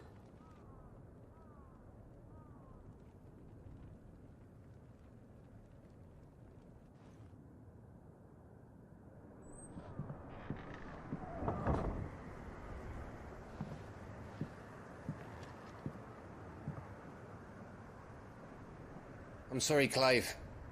You know I want nothing more than to go with you. I do. But I'm glad you're heading back to the Enterprise nonetheless. And not just for Edda's sake. Our people need to know what happened here. You can count on me. As can she, I hope. Thank you, my lords.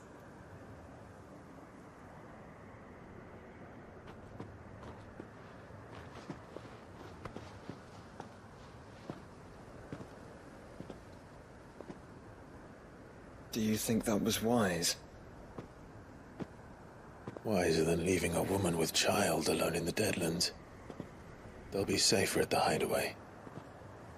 For now, at least.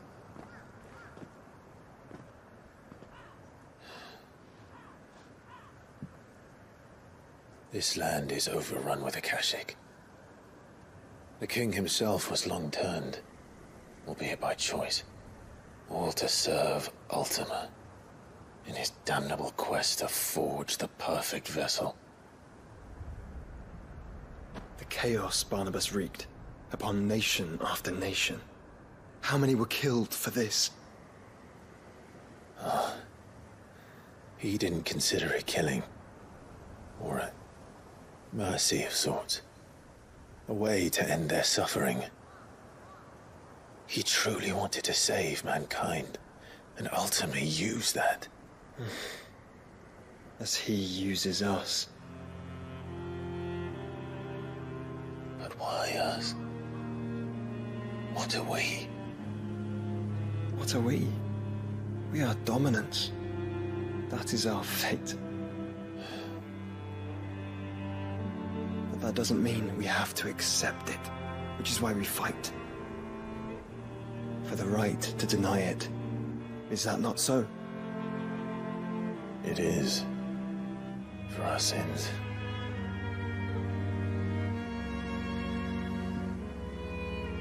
Barnabas said something else. That the Mothercrystals were Ultimas. Ultimas? Are you certain? We know that the Mothercrystals have been leading the land of Aether. And we also know that it's this which hastens the spread of the Blight. But what I cannot fathom is what Ultima stands to gain from that. What did you find at the Stronghold? The truth about Ultima's prize. For so long, I believed it to be you, and you alone. Yet, it is not merely Efreet that he desires, but Efreet and Phoenix both. That which we became in the skies over Twinside. Only when the twin flames are joined shall his vessel be complete. Quite why he needs a vessel is another question. Unless there is something he cannot achieve without one. Something his immaterial form precludes. Something requiring an unthinkable amount of ether and a body resilient enough to channel it. If I did not know better, brother, I would think that he meant to cast a spell. A spell 1,000 years in the making. A spell to end all spells. But he cannot do it without us. Or without the Mothercrystals. But if we destroy them all, we will stop not only the Blight, but Ultima as well.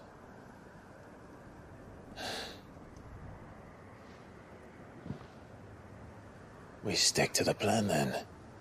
Only this time, we face him together. Well, it's a long walk to Stone here. Let's not keep Ultima waiting.